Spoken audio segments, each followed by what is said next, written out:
السلام عليكم يا شباب، بسم الله والصلاة والسلام على رسول الله صلى الله عليه وسلم. اللهم لا علم لنا إلا ما علمتنا، اللهم علمنا ما ينفعنا وانفعنا بما علمتنا وزدنا علما ينفعنا. ازيكم يا شباب؟ أخباركم إيه؟ وحشتونا جميعا، الناس اللي ما شفناهاش بقالنا كتير والناس اللي موجودة معانا، يعني وحشتونا جميعا. إن شاء الله تكونوا جميعا بخير. أخباركم؟ النهاردة إن شاء الله عندنا محاضرة جميلة جدا ومهمة جدا، وإن شاء الله يكون فيها فايدة كبيرة لينا وليكم برضو إن شاء الله. فالنهاردة إن شاء الله موضوعنا عن التسويق الشخصي أو البيرسونال براندنج، وهو موضوع مهم جدا جدا وبيغفل عنه كتير من مصممين الجرافيك. ان هو المصمم احيانا بيشتغل بجزء معين في تطوير نفسه، او انه يتعلم، او انه يقدم على وظائف او خلافه، وبيغفل عن الجزء ده. وبصراحة الجزء ده مهم جدا جدا، وليه أثر كبير جدا على الكارير بتاع المصمم، أو المكان اللي هيوصل له، أو حتى العملاء اللي هيجيبهم، أو الخبرة اللي هتحصل عنده ومستواه، وبأثر على حاجات كتيرة جدا. فتعالوا كده نبدأ إن شاء الله على بركة الله. طيب، أول حاجة كده خلينا نقول إن طبعا الجرافيك ديزاين بالنسبة لنا هو شغف وحلو وكل حاجة، بس أهم حاجة بالنسبة لنا إن إحنا نجيب عملاء، العملاء دول يجيبوا لنا فلوس، يعني ده الاساس يعني. وديت اهم حاجه، ان احنا عايزين ايه؟ نجيب فلوس من الجرافيك ديزاين، صح؟ فاهم اسباب عشان احصل على العملاء، تمام، بالنسبه للمصممين. اول حاجه طبعا التوكل على الله والطلب بالدعاء، ده حاجه اساسيه مفروغ منها. تاني حاجه ان احنا دايما بنسمع ان المصمم راس المال بتاعه هو معرض اعماله.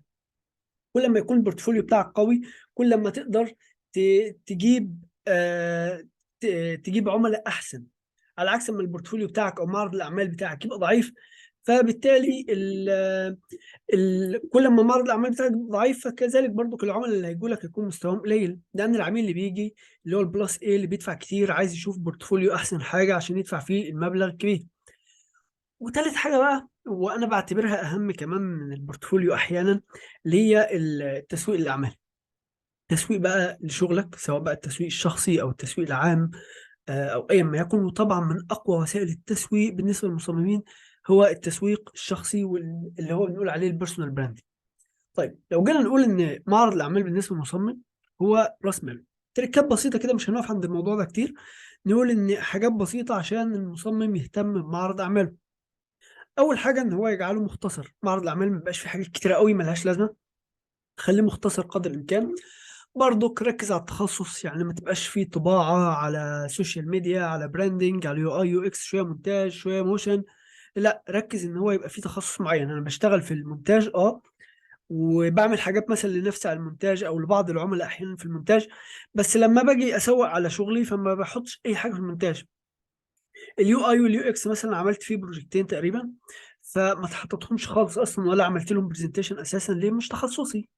عملت حاجات في المطبوعات، عملت حاجات في الموشن خفيفه. بس في الاول في الاخر انا بشيل كل ده من عندي، من على البورتفوليو بتاعي، وبحط بس يا شباب ايه؟ بحط معرض اعمالي، تمام. فمعرض الاعمال بالنسبه للمصمم هو راس ماله، تمام. فاركز فيه على التخصص، ما يبقاش ايه؟ مشتت. كذلك انا مصمم كمصمم برضو اركز على التخصص، تمام. طيب، برضو ركز على الاعمال الابداعيه. ماشي، يعني حاول تعمل الحاجات اللي بتشد الانتباه. العميل مش عايز يشوف شغل عادي، ماشي.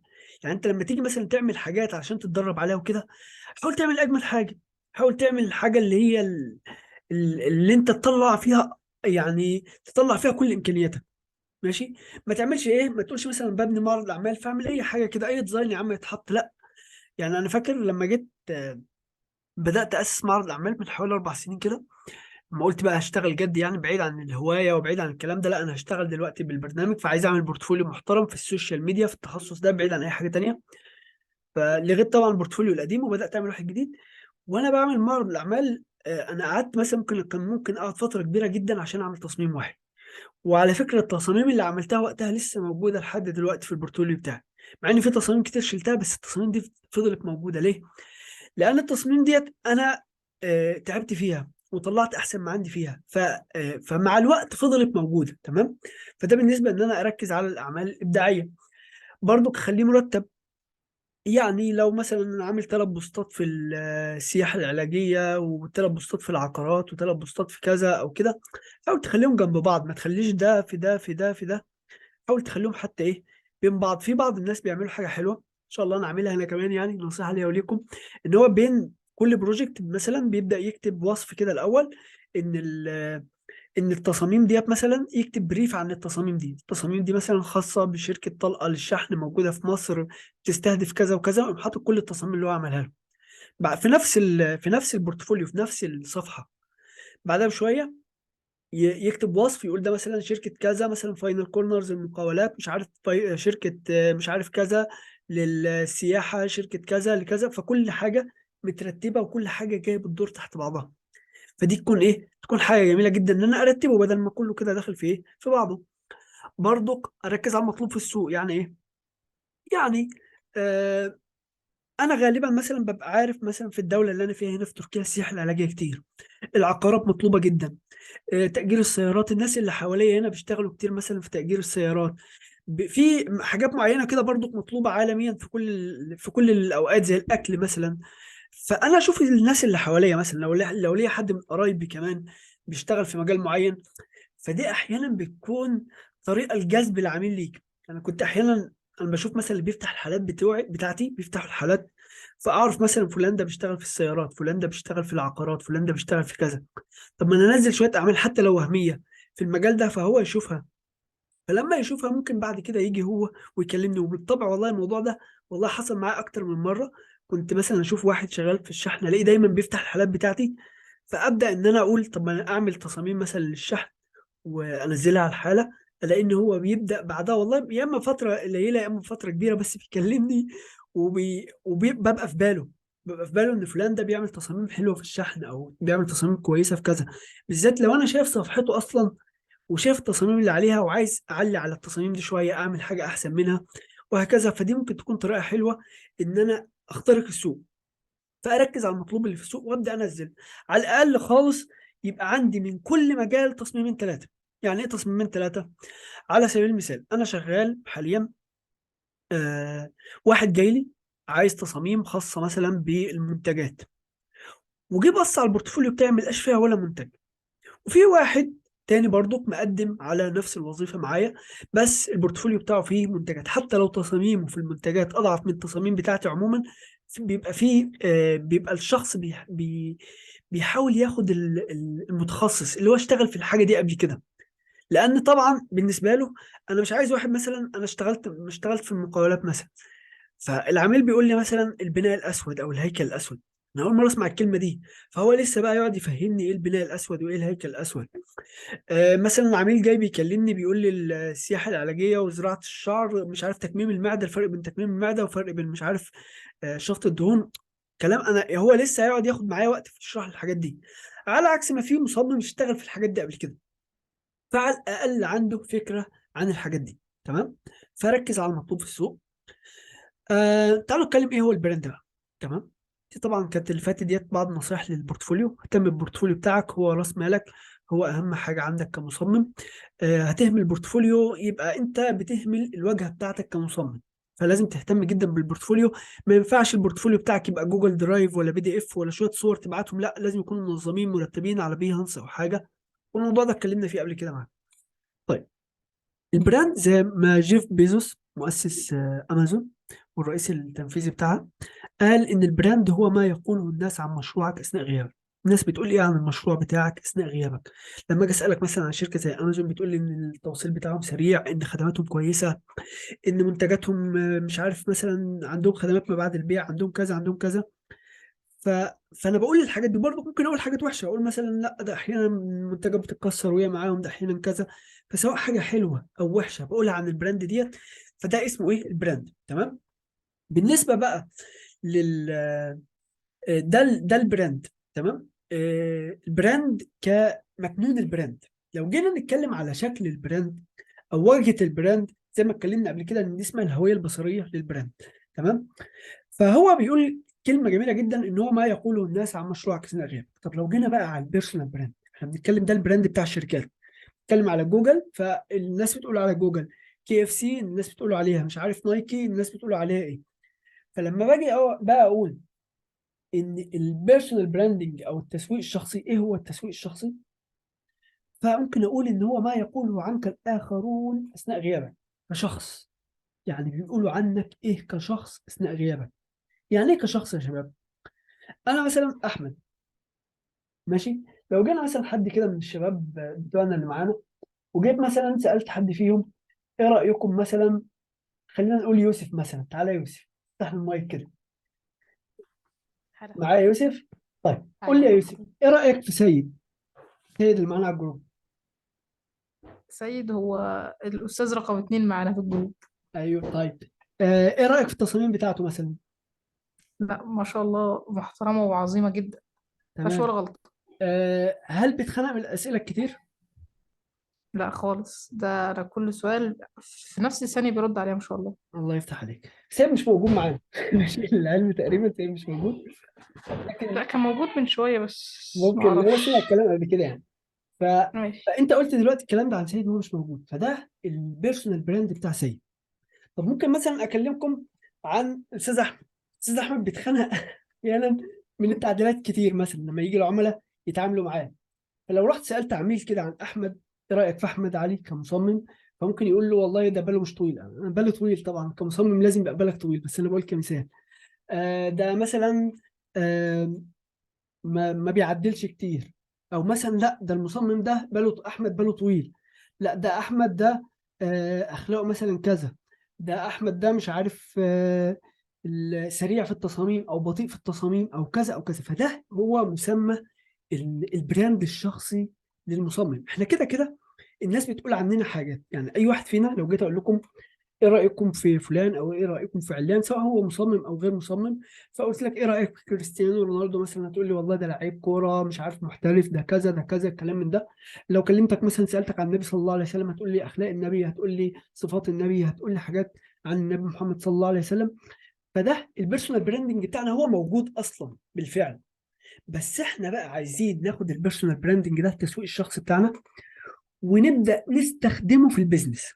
نبدا نطوعه ان هو يجيب لنا عملاء بطريقه حلوه. تعالوا نقول لكم ازاي يا شباب. فالبيرسونال براندنج هو بيتكون بشكل تلقائي عند الاخرين، فازاي بقى نخليه يخدم عملنا؟ هو بيخدم عملنا بايه؟ على فكره البيرسونال براندنج بيحسن الفرص، سواء كفريلانسر او كعمل وظيفي. حد يقول لي طب الفريلانسر ماشي، العملاء بيجوا له من على النت وشايفين السوشيال ميديا بتاعته والحاجات بتاعته. لا كذلك في الوظيفه. ازاي يا شباب؟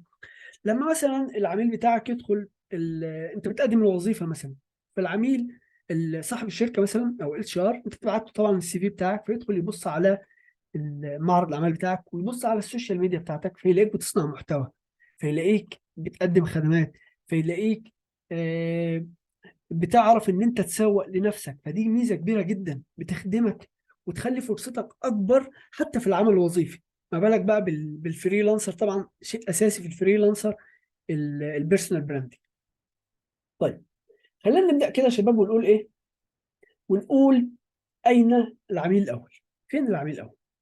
يعني بعض الشباب فينا ممكن يكون خلاص الحمد لله اشتغل مع العميل الاول والثاني والثالث، بس فين العميل اللي بيجي من على النت؟ يعني ممكن يكون ده قصدي اكتر، ان انا عايز اجيب دلوقتي العميل اللي موجود على النت، اللي هو هيجي من البيرسونال براندنج.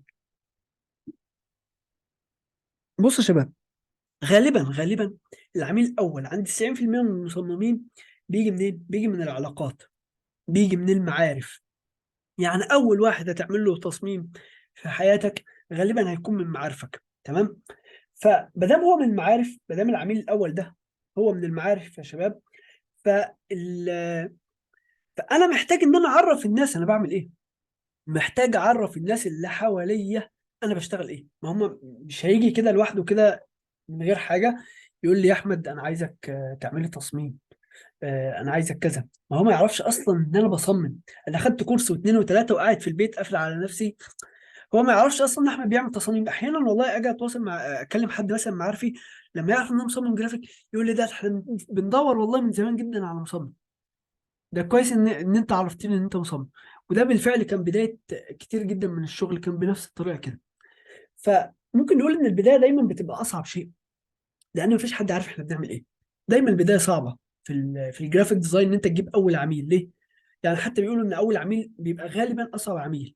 ماشي، طبعا هي ارزاق كل حاجه وممكن، بس بيقولوا غالبا يعني ان هو بيكون اصعب عميل. مفيش حد عارف انا بعمل ايه، مفيش حد عارف ان انا بصمم جرافيك. مفيش حد عارف ان انا ايه اللي انا بعمله، ايه النتيجه اللي انا بطلعها، فين البورتفوليو بتاعي، فين اللينك بتاع البورتفوليو. محدش عارف يوصل للحاجات دي. فعشان كده البدايه دايما بتكون اصعب. طيب، السؤال دايما اللي بتسالنا يا شباب، دايما كده بتسال لاي مصمم جرافيك سؤال، او لاي حد في الدنيا بيقول له ماذا تفعل واين تعمل؟ تمام، انت بتعمل ايه؟ يعني لما تكون انت مثلا قاعد كده، دايما حضر لنفسك وصف مختصر. لما حد يقول لك انت بتشتغل ايه، سلام يا مسلم، لما حد يقول لك يا احمد انت بتعمل ايه، ايه شغلانتك، ايه وظيفتك، ايه حاجتك، فدايما لازم يكون عندك وصف. تمام، الوصف ده هيخدم الوظيفه بتاعتك. ماشي، انت كده كده بتقول انا احمد علي طالب مش عارف كذا، انا بعمل كذا، بحب الكوره، كل ده ماشي وكل حاجه، بس عشان الناس تقدر تستفيد منك كعلاقه. ماشي، العلاقات دي يعني موجوده. تمام، في علاقات بتكون منها بتتحقق منها اهداف كتير جدا، بتعود بالفايده على الطرفين. يعني الشخص اللي قدامك ده ممكن هو يكون محتاج مصمم، لما يعرف ان انت مصمم ولما يستخدمك كمصمم، انت هتستفيد ان جالك شغل، وهو كذلك هيستفيد ان هو جاله مصمم. وعلى فكره كتير جدا من العملاء بيدوروا على حد يكونوا عارفينه. يعني حته ان انا ادور على واحد مصمم مفيش بيني وبينه معارف، او مثلا من على موقع زي مستقل او موقع كذا او مش عارف ايه، الحته ديت مش عند كل الناس. هي طبعا بدات تبقى قويه شويه اليومين دول، لكن مش عند كل الناس. ليه؟ دايما حتى تلاقي الواسطه شغاله في الوظائف، في اي شركه كده تلاقي ايه، اغلب الوظائف جايه بالواسطه. ليه؟ فلان رشح لي فلان، بس فلان ده ثقه، مش هيرشح لي حد اي كلام. فانا اثق في فلان اكتر ما اثق في السي في اللي انا شايفه بتاع واحد. يعني ممكن يكون السي في ده ما اعرفش الكلام اللي فيه مؤلفه، ممكن يكون عامله، ممكن مليون احتمال. فيمشي ورا الواسطه. طبعا الواسطه ممكن توديه في داهيه. تمام. اه، يوسف بيقول اول العميل بتاعه كان الميس بتاعته في الفصل. كويس. فانا لازم يكون عندي دايما لما الناس تيجي تتعرف عليا اقول لهم انا مين. مثلا احمد علي، ماشي، وبعدين مصمم جرافيك متخصص في تصميم السوشيال ميديا والهوية المصرية، وبدرب الجرافيك. يعني انت بص بتحط لك ربع دقيقة، ربع دقيقة بالظبط. تمام، في ربع الدقيقة دولت ماشي، تقدر فيهم تقول حاجة مختصرة عنك تخدم ال- البراند بتاعك في ناحية الشغل. خد بالك، يعني حاول دايما لو انت عايز تدور على شغل، عايز تجيب عملاء، عايز تستفيد من العلاقات وتفيد العلاقات برضو بتاعت الناس اللي انت تعرفهم، لازم ان انت تبدأ تعرفهم انت بتعرف تعمل ايه، ايه اللي انت بتعرف تعمله. في مقولة مشهورة جدا للدكتور ياسر الحزيمي سمعتها منه، بيقول كلما زادت كلما زادت مهاراتك زاد احتياج الناس اليك. كل ما يبقى عندك مهارات اكتر، كل ما بتعرف تعمل حاجات اكتر، كل ما الناس تحتاجك اكتر. تمام، فكل ما الناس تحتاجك اكتر، كل ما هتبقى مهتمه ان هي تتعرف عليك اكتر، هتبقى مهتمه ان هي يعني مثلا على سبيل المثال احيانا نبقى في مناسبه او كده، ولاقي الناس كلها بتسلم على واحد، فانا بسال مين فلان، فيقول لي مثلا فلان ده اسمه احمد. فاقول لهم بيعمل ايه، بيشتغل فين؟ فيبداوا يقولوا والله احمد ده بيشتغل مثلا في العقارات. تمام، وله علاقات كتيره جدا. تمام، فبيبان لك ان الناس محتاجه احمد مثلا، او بيشتغل مثلا في الاقامات، او بيشتغل في كذا. الناس مثلا عارفه احمد كتير، ماشي، لان هو بيقدم لهم خدمه او عنده مهارات ممكن تساعد الناس دي. فكله بيحب يقرب لاحمد، طبعا بعيد عن شخصيته كويسه، بعيد عن ان هو امين، بعيد ان هو كذا، ان هو كذا، كل الكلام ده طبعا اكيد ما فيهوش خلاف. لكن لما يكون عنده مهاره او يكون عنده آه، حاجه الناس محتاجاها، تلاقي الناس بتقرب منه. تمام، وكلنا كبشر بنحتاج لبعض. حتى كان في مقولة تقريبا للإمام مالك كان بيقول فيها إن قيل له إن في واحد بيدعي بيقول اللهم لا تحوجنا لأحد من خلقك، فقال له هذا شخص دعا على نفسه بالهلاك. ده واحد دعا على نفسه بالهلاك. مفيش حد ما بيحتاجش حد، مفيش حاجة اسمها أنا مش هحتاج حد في الدنيا. العلاقات ديت حاجة مفروضة علينا. تمام، فبشكل أساسي جدا أنا العلاقات دي موجودة، فأنا عايز أستثمرها. لازم أحط لنفسي كده أنا فلان الفلاني بشتغل كذا، انا حتى لو طالب انا فلان الفلاني طالب ومصمم جرافيك، بس ما تكسفش منها. ماشي، قولها والله. انا حتى لو انت لسه في البدايه، بس لما تبدا تقولها مره في الثانيه في الثالثه، ممكن هيجي لك العميل والثاني والثالث وهكذا. تمام. طيب، تعالوا كده نقول ازاي نسوق لنفسنا. تمام، ازاي ان احنا نعرف الناس، ازاي ان احنا نجيب العملاء. خلينا نقول اول حاجه عندنا عرف الناس كلهم بمهاراتك وماذا تستطيع ان تقدم لهم. يعني لازم اعرف الناس كلهم انا بعرف اعمل ايه. ماشي، ازاي اعرفهم؟ في طرق كتيره جدا، وهنتكلم عن بعض الطرق ان شاء الله، او كتير من الطرق ان شاء الله. ابدا اقول للناس والله انا بعرف اعمل تصميم سوشيال ميديا، بعرف اعمل كذا. حتى كان في واحد اسمه رامي مصمم جرافيك بيقول لي يا جماعه لو هتمشي في الشارع تقول للناس يا جماعه انا بصمم جرافيك، انا بعرف اعمل تصاميم، انا بعرف اعمل كذا. لما تقابل اي حد قول له انا بعرف اصمم. فلازم كل الناس اللي حواليك تعرف ان انت مصمم. لو انت عايز تجيب العميل بتاعك من العلاقات، تمام، فلازم على الاقل تعرفهم ان انت مصمم جرافيك. حد يقول لي مثلا ان الدايره اللي حواليا يا عم كلهم ناس تعبانه ومفيش حد فيهم اصلا يجيب لي شغل ولا كلام من ده اساسا. ففي كده نظريه بتقول ان بينك وبين اكتر واحد مشهور في العالم كله، تمام، 5 اشخاص او 3 اشخاص.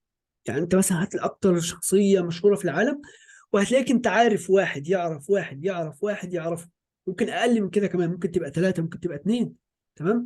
فانت ممكن الوصله بينك وبين الشخص ده.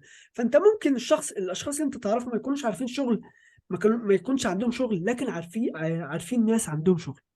فمهم ان انت تعرف دول. آه، احيانا بيجي لي واحد يكلمني كتير والله كده، شغلي 90% كله مبني على العلاقات. يقول لي انا من طرف فلان، انا جاي لك من طرف فلان وعايزين تصميم جرافيك. ويبدا الكلام بقى، التصميم بكام، ورينا معرض اعمالك والكلام ده كله. ف فممكن مش شرط ان هو يكون عارفني مباشره، تمام خالص، لا هو جاي لي عن طريق فلان. هو راح سال حد من اصحابه تعرف مصمم جرافيك، فقال له انا اعرف فلان، فاداله ايه، اداله رقمي فتواصل معايا وهكذا. تمام. ده اول حاجه. تاني حاجه، بناء العلاقات خارج دائره الامان. يعني ايه الكلام ده يا شباب؟ احنا كلنا لينا دايره امان. يعني ايه دايره امان؟ يعني ما بنحبش نتعرف كتير على الناس. طبيعي في كتير ناس كتيره بتكون مثلا انطوائيه شويه. مش بتكلم عن الانطوائيه كمرض، تمام. الانطوائيه ديت احيانا بتكون كويسه في بعض الحالات يعني. آه لكن ما بتحبش، مش حابب اتعرف على الناس، مش عارف، مش عايز اعرف ناس جديده، عادي يعني. ما فيش مناسبه، انا كده مستريح، انا كده مبسوط. فبتفضل في دايره كده صغيره ضيقه جدا. وده بيأثر عليك كشخص، بيأثر عليك ك كبزنس، كبراند، ان انت معارفك قليلين. يعني مثال، انا كان اول مره ادي الكورسات كانت ازاي. انا من حوالي 4 سنين كده كنت متغلق على نفسي جدا جدا جدا، فوق ما تتصوروا. حتى اصحابي اللي كنت اعرفهم ما حد يقول لي تعالى قابلني اقول له بعدين مش عارف ايه كلام من ده. فجت فرصه، واحد صاحبي قال لي في كورس جرافيك في الفاتح. انا كنت ساكن ساعتها فين، في سينيورت، وفاتح ده مشوار ساعه ونص تقريبا. فقال لي كورس موشن جرافيك حلو، روح واتعلم ومش عارف إيه. قلت له يا عم لا مش عارف ايه. المهم اقنعني فرحت. لما رحت هناك تعرفت على بدل واحد كذا واحد، لحد دلوقتي كلهم تقريبا كلهم اصحابي، كل اللي قابلتهم في الكورس وخدت معاهم الكورس اعرفهم. كان ما عدا واحد او اتنين يعني. ما تلاقيناش تاني. فكان منهم واحد صاحبي وحبيبي اسمه اسامه.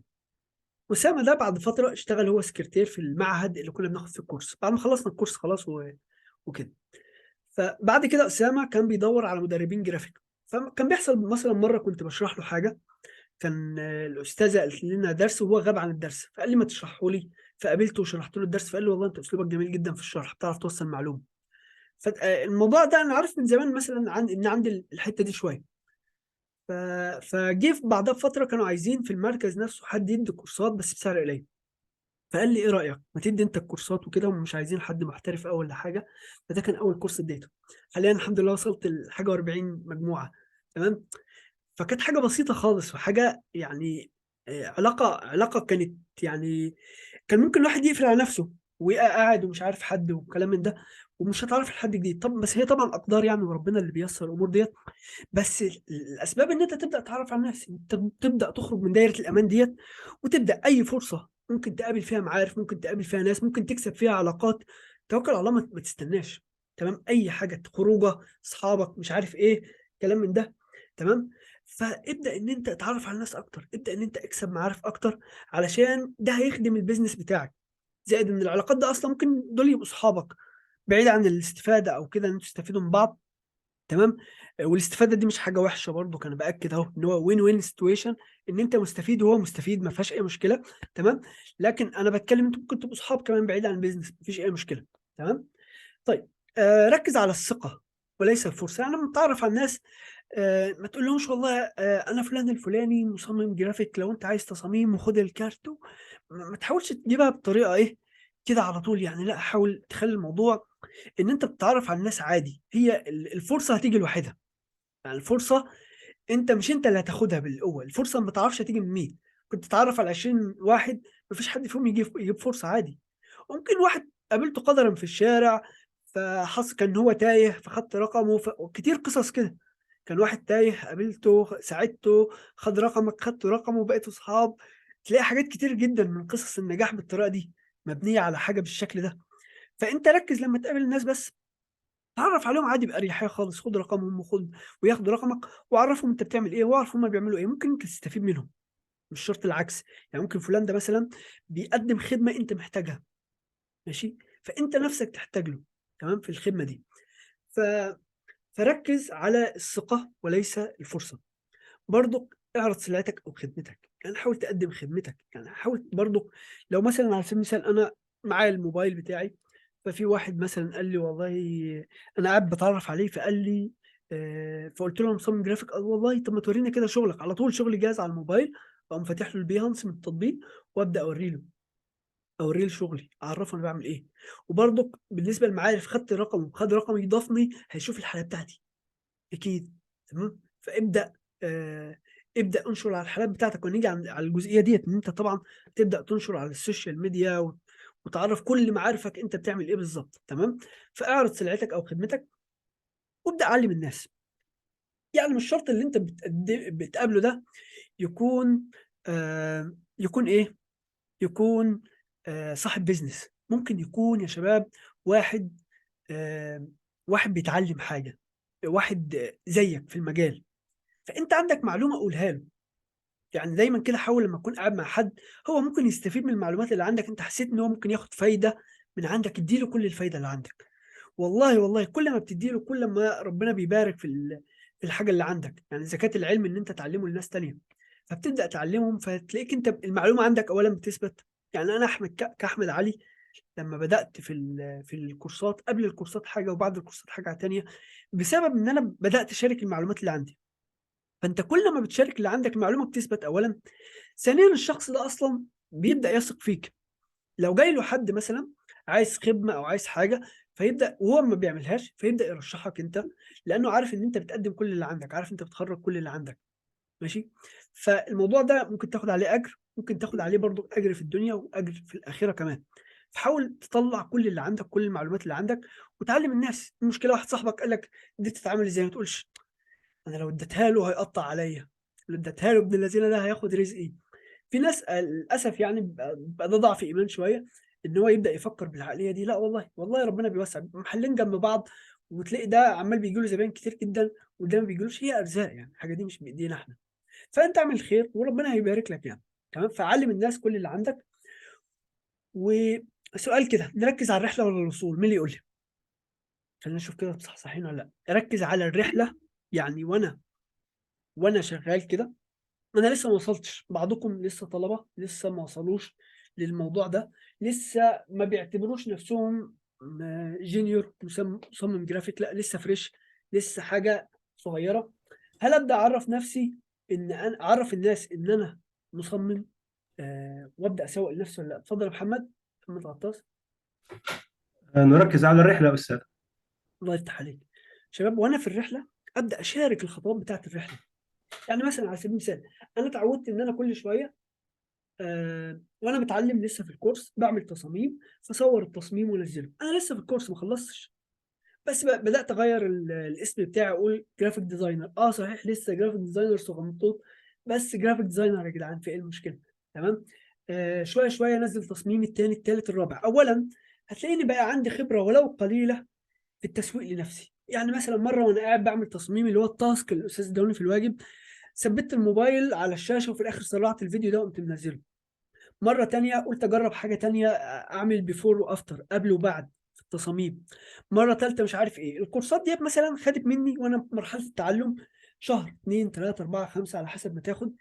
أنا في الفترة ديت كنت بطبق في البيرسونال براند، بدأت أقول للناس أنا بعمل إيه، غير إن أنا لا مستني أما أخلص. عامل زي مدام سعد معانا، عامل زي اللي بيلعب رياضة مثلا، بيروح الجيم فكل يوم عايز يروح، هو عايز يعمل فورمه، فبيبدا يتعلم معلومات، مثلا عارف ازاي يعمل نظام غذائي، عارف ازاي مثلا يلعب التمرين ده صح، مش عارف يعمل ايه. فهو الهدف بتاعه ان هو يبقى كوتش، يعرف الناس التمارين دي بتتعامل ازاي والحاجات دي بتتعامل ازاي. لكن هو مستني لما يعمل الفورمه مثلا الصح والشغل العالي والكلام من ده، وبعد ما اوصل ان شاء الله هبقى اسوق لنفسي. فيلاقيه بعد ما وصل، الشخص ده كمثال، بعد ما وصل لسه بيتدرب ازاي يصور مقطع ريل، لسه بيتدرب ازاي يعمل بيفور وافتر، ازاي يعمل تصميم اللي مش عارف كذا. على عكس ان هو لو كان استغل مثال جمال، على عكس ان هو لو كان استغل الفتره ديت في ان هو يسوق لنفسه ويسوق لايه، لشغله. فركز طول الرحله يا شباب. هنتكلم ان شاء الله عن العمل الحر باذن الله على المواقع باذن الله. ماشي. على عكس ان هو لو استنى الوصول فساعتها بيبقى ضيع وقت كتير جدا ولسه هيبدا من الاول. فركزوا في الرحله ان انتوا تسوقوا لنفسكم، ما تستنوش الايه، الوصول. وبرضك حاجه كمان، ذاكر عميلك. يعني ايه ذاكر عميلك؟ يعني اعرف عميلك عايز ايه. والله العميل بتاعي ده هو اللي موجود في السوق عايزين تصاميم في العقارات، عايزين تصاميم مانيبيوليشن. طلع دلوقتي مثلا التصاميم اللي هي الكوليدج ديت، تمام، عامله ترند. صحيح الترندات ما بتستمرش يعني، وغلط ان انا اركز بالكامل على الترندات لان الترندات في لحظه بتختفي. بس ما فيش مشكله ان انا اعمل شويه تصاميم كوليدج، بحيث لو العميل بتاعي جه طلب النوع ده من التصاميم يبقى انا جاهز وقادر اعمله. فما فيش مشكله ان انا اتدرب على الحاجات المطلوبه، وان الحاجات العملاء كتير بيحتاجوا حاجات في العقارات، العملاء مثلا بيحتاجوا كذا. فاقعد افكر والله العميل عايز ايه، العميل عايز مني ايه، فابدا اعمل الحاجه دي واحطها في البورتفوليو بتاعي حتى ولو بشكل وهمي. انا كنت الحالات بتاعتي دايما بحاول اركز، اي واحد عنده بيزنس بيفتح الحاله، اي واحد عنده بيزنس عندي من معارفي بيفتح الحاله، ببدا اعرف فلان دوت عنده بيزنس في تجاره السيارات، فلان دوت عنده بيزنس في العقار، فلان دوت عنده بيزنس في كذا، فلان ده مدرس، فلان ده كذا. فانا طبعا كمصمم حر، ودي ميزه من مميزات المصمم الحر، ان انت بيبقى عندك وقت تقعد تفكر الاستراتيجيه ازاي تستهدف المعارف دول، سواء الدايره الاولى او الدايره اللي بعدها اللي هتيجي بعد كده. ابدا اقول والله، انا احيانا باخدها تحدي كده، طبعا توفيق من عند ربنا. اقول فلان ده شغال عنده شركه تسويق وكل مره بيفتح الحاله بتاعتي، يعني هو في اكيد حاجه شداه. مره في اتنين في تلاته في اربعه بعرف والله، بيجي في وقت من الاوقات وبيكلمني يقول لي يلا نشتغل مع بعض، يلا نعمل كذا مع بعض. ما هو مش دايما بيفتح الحاله كده، مش فراغ عنده. تمام، ده راجل عنده بيزنس وراجل مشغول، ممكن اصلا بيمسك السوشيال ميديا دي وقت محدد جدا.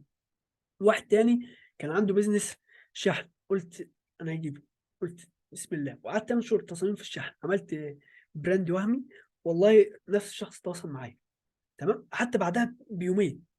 في واحد تاني برضو كان عنده بيزنس بتاع سيارات، عملته، قصدت اعملها بالالوان بتاعت البراند بتاعته قريبه منها، بس ده طول شويه، بس جه وكلمني وقال لي، وعملنا مع بعض تصاميم وشغل حلو جدا.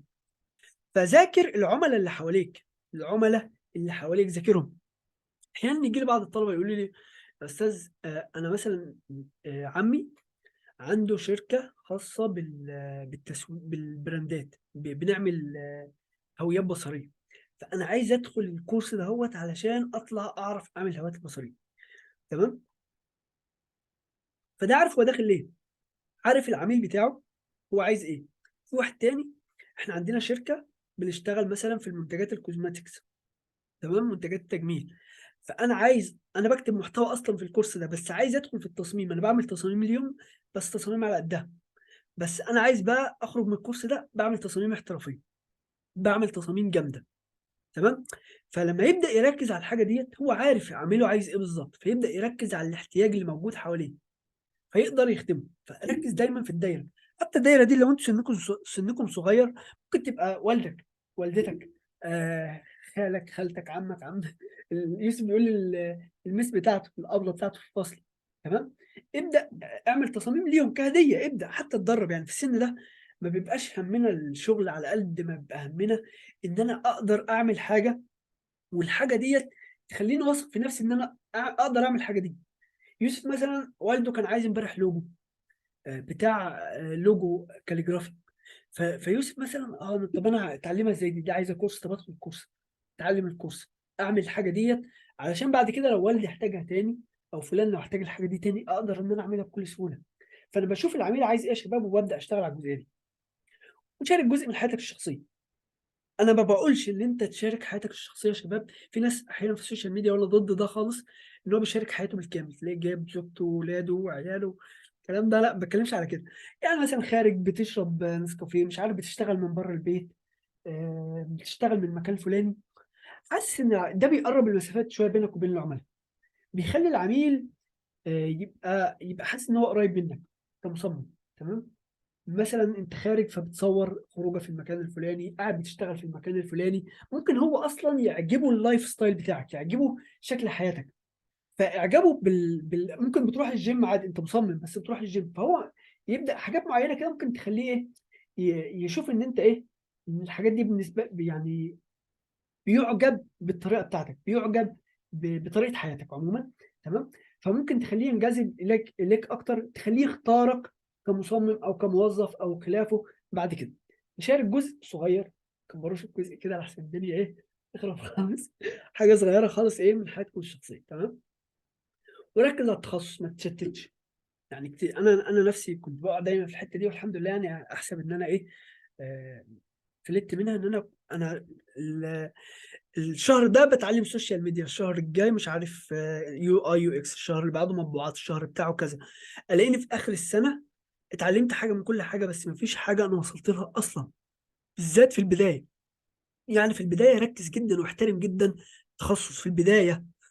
في البدايه ان انت تتخصص، تمام، احسن بكتير جدا من ان انت تتشتت وتعرف حاجه عن كل حاجه.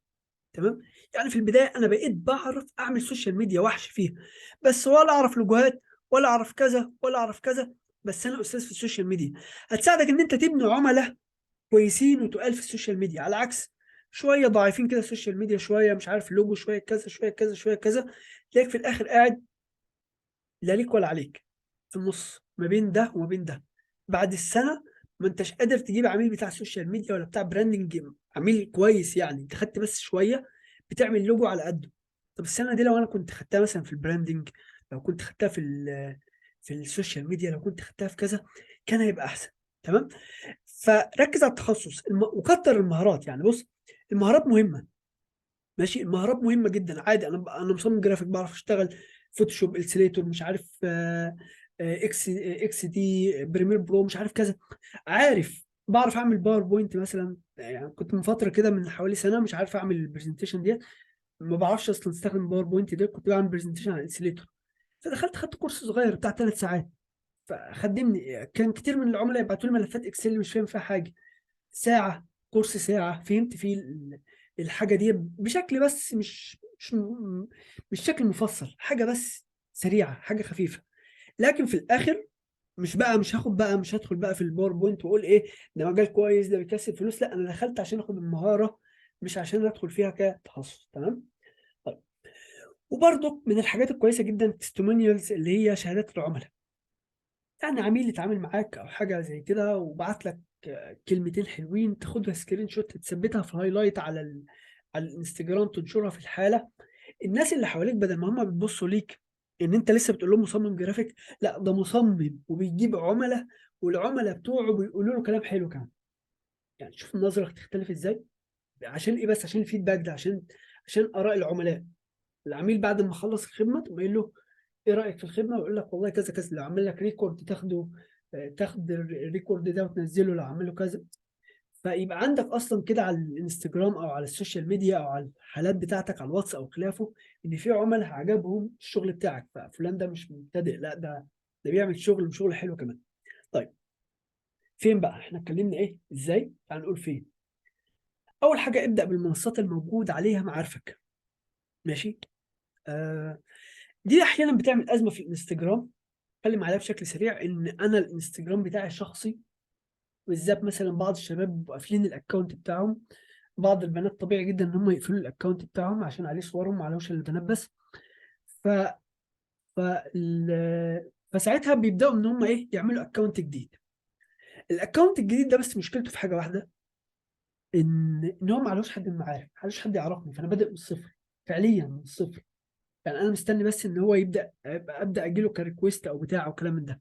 طبعا في طرق ان انا اعمل حاجات زي كده، ان انا مثلا احط في البايو بتاعي ان ده مثلا اكونت الشغل، ان انا مثلا انزل حاله واقول فيها ده الاكونت الجديد بتاعي، بس طبعا لو نزلت حاله مش كل الناس هتشوف الحاله ومش كل الناس هتشوف البايو، فيفضل ان انا اشتغل على الاثنين. ماشي، لو الاكونت بتاعي برايفت وعايز اخليه برايفت زي ما هو ملوش دعوه بالشغل، ماشي، نزل عليه شغلك ونزل شغلك في المكان التاني، بس ما تخسرش الاكونت الشخصي ده. ما تقولش والله ده فيه صوري وانا مع اصحابي وانا كذا وانا في كذا، وتبدا تضيع الحاجه اللي انت ممكن تستفيدها من الاكونت ده. تمام. هو الاكونت شكله حلو وجميل، عايزين بقى نستفيد من الاكونت الحلو اللي عليه 1000 واحد من اصدقائك. ما تجيش اعمل اكونت جديد على 0 متابعين. فمفيش مشكله، اعمل اكونت جديد، خليه الموضوع ده، بس الاكونت الشخصي بتاعك ده هو تمام. ابدا برضك نزل عليه في نفس الوقت، نزل على الاثنين في نفس الوقت.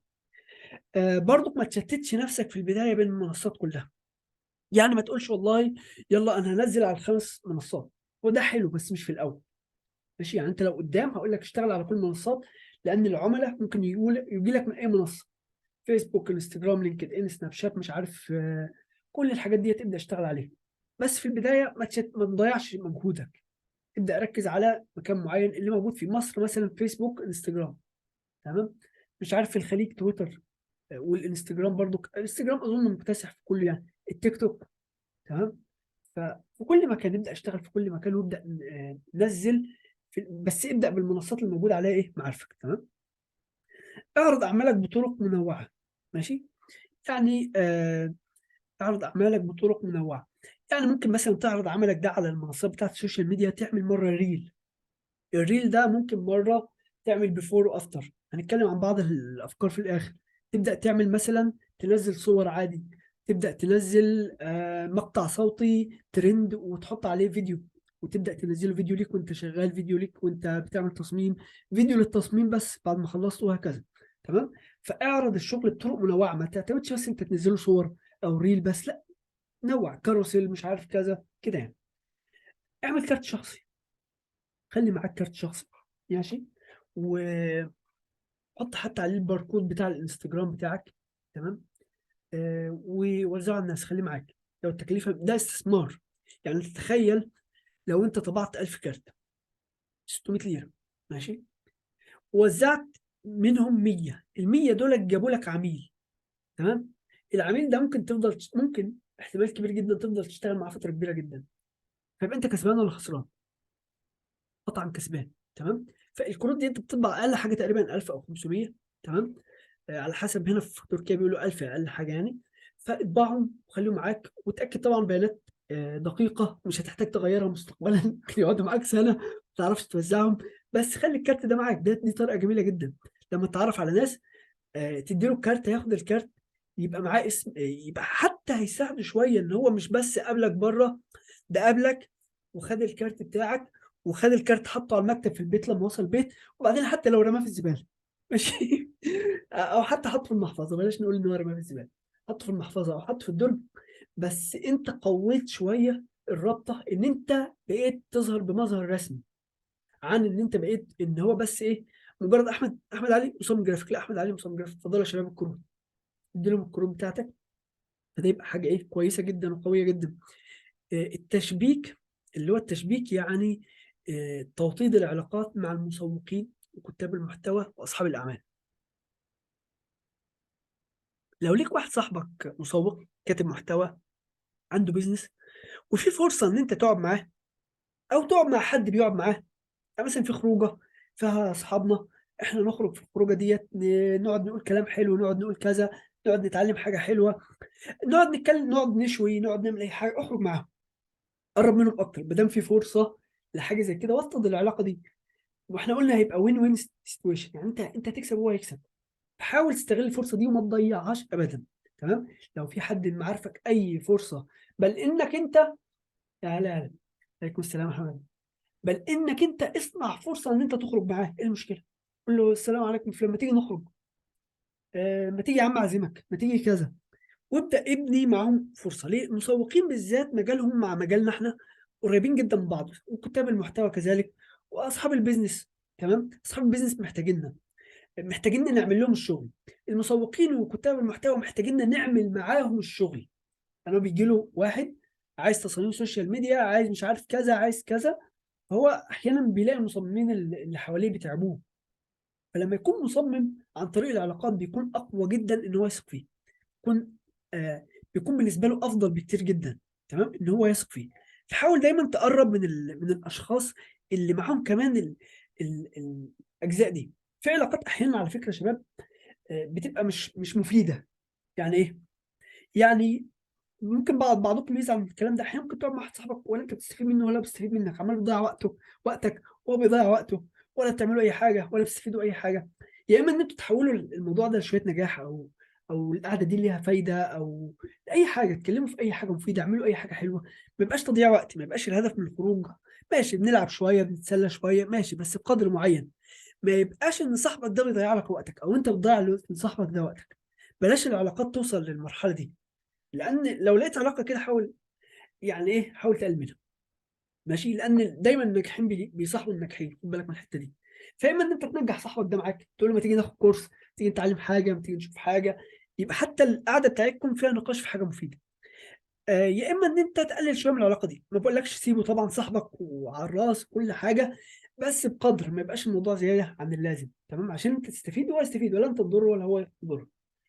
وقلنا قبل كده برضو ابدا بتعليم الناس كل اللي عندك، سواء بقى قعدت مع المسوق ده عندك معلومات، هو يقول لك معلومات اللي عنده.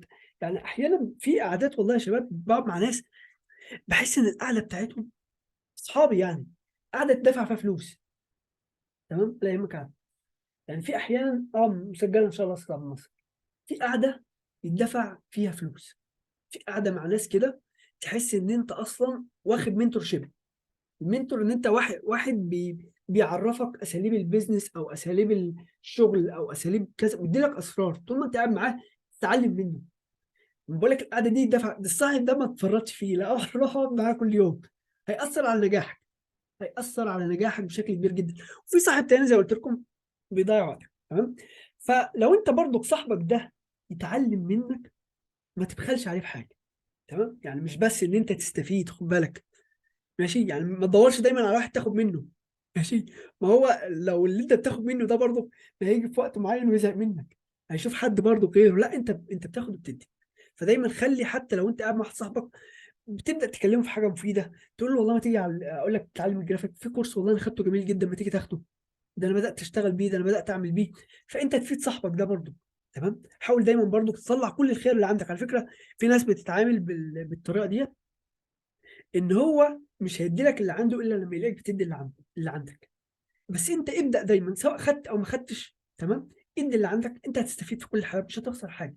طول ما انت بتدي المعلومات والخبره والفايده اللي عندك هتلاقيك بتكسب، سواء بتكسب اجر او بتكسب ثقه او بتكسب ان الشخص ده برضه هيدي لك المعلومات اللي عنده. زي محمد بيقول خير الناس انفعهم للناس، تمام.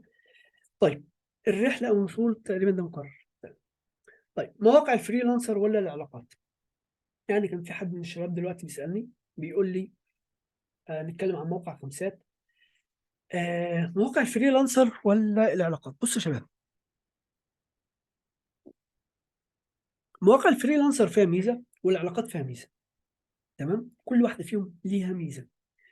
آه من اكبر العيوب مثلا في الفريلانسر ان انت لو آه خدت فيدباك وحش من العميل فانت اتدمرت، تمام. يعني لو عميل كده ما عجبوش شغلك بالذات وانت في البدايه، ما عجبوش شغلك، ما عجبوش تعاملك وانت لسه بتتعلم، طبيعي مثلا لو انت لسه مبتدئ او لسه حتى في البدايه او كده، اخرت عليه في الشغل، ما استحملتش تعديلاته، ما عرفتش تتعامل معاه، ما عرفتش تعمله اللي هو عايزه، ده طبيعي وارد في الاول وطبيعي جدا، يعني مش قصه يعني.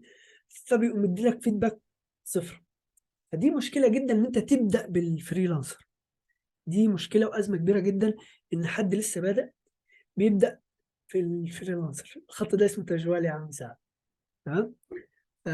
فلما تبدا بالفريلانسر يا شباب، تمام، تبدا قصدي بالعلاقات، الميزه ان انت عادي، مثلا العميل ده ما جاش المره دي، ممكن يجي غيره، ممكن يجي كذا، انت بتتدرب، حتى معارفك هيستحملوك، ماشي.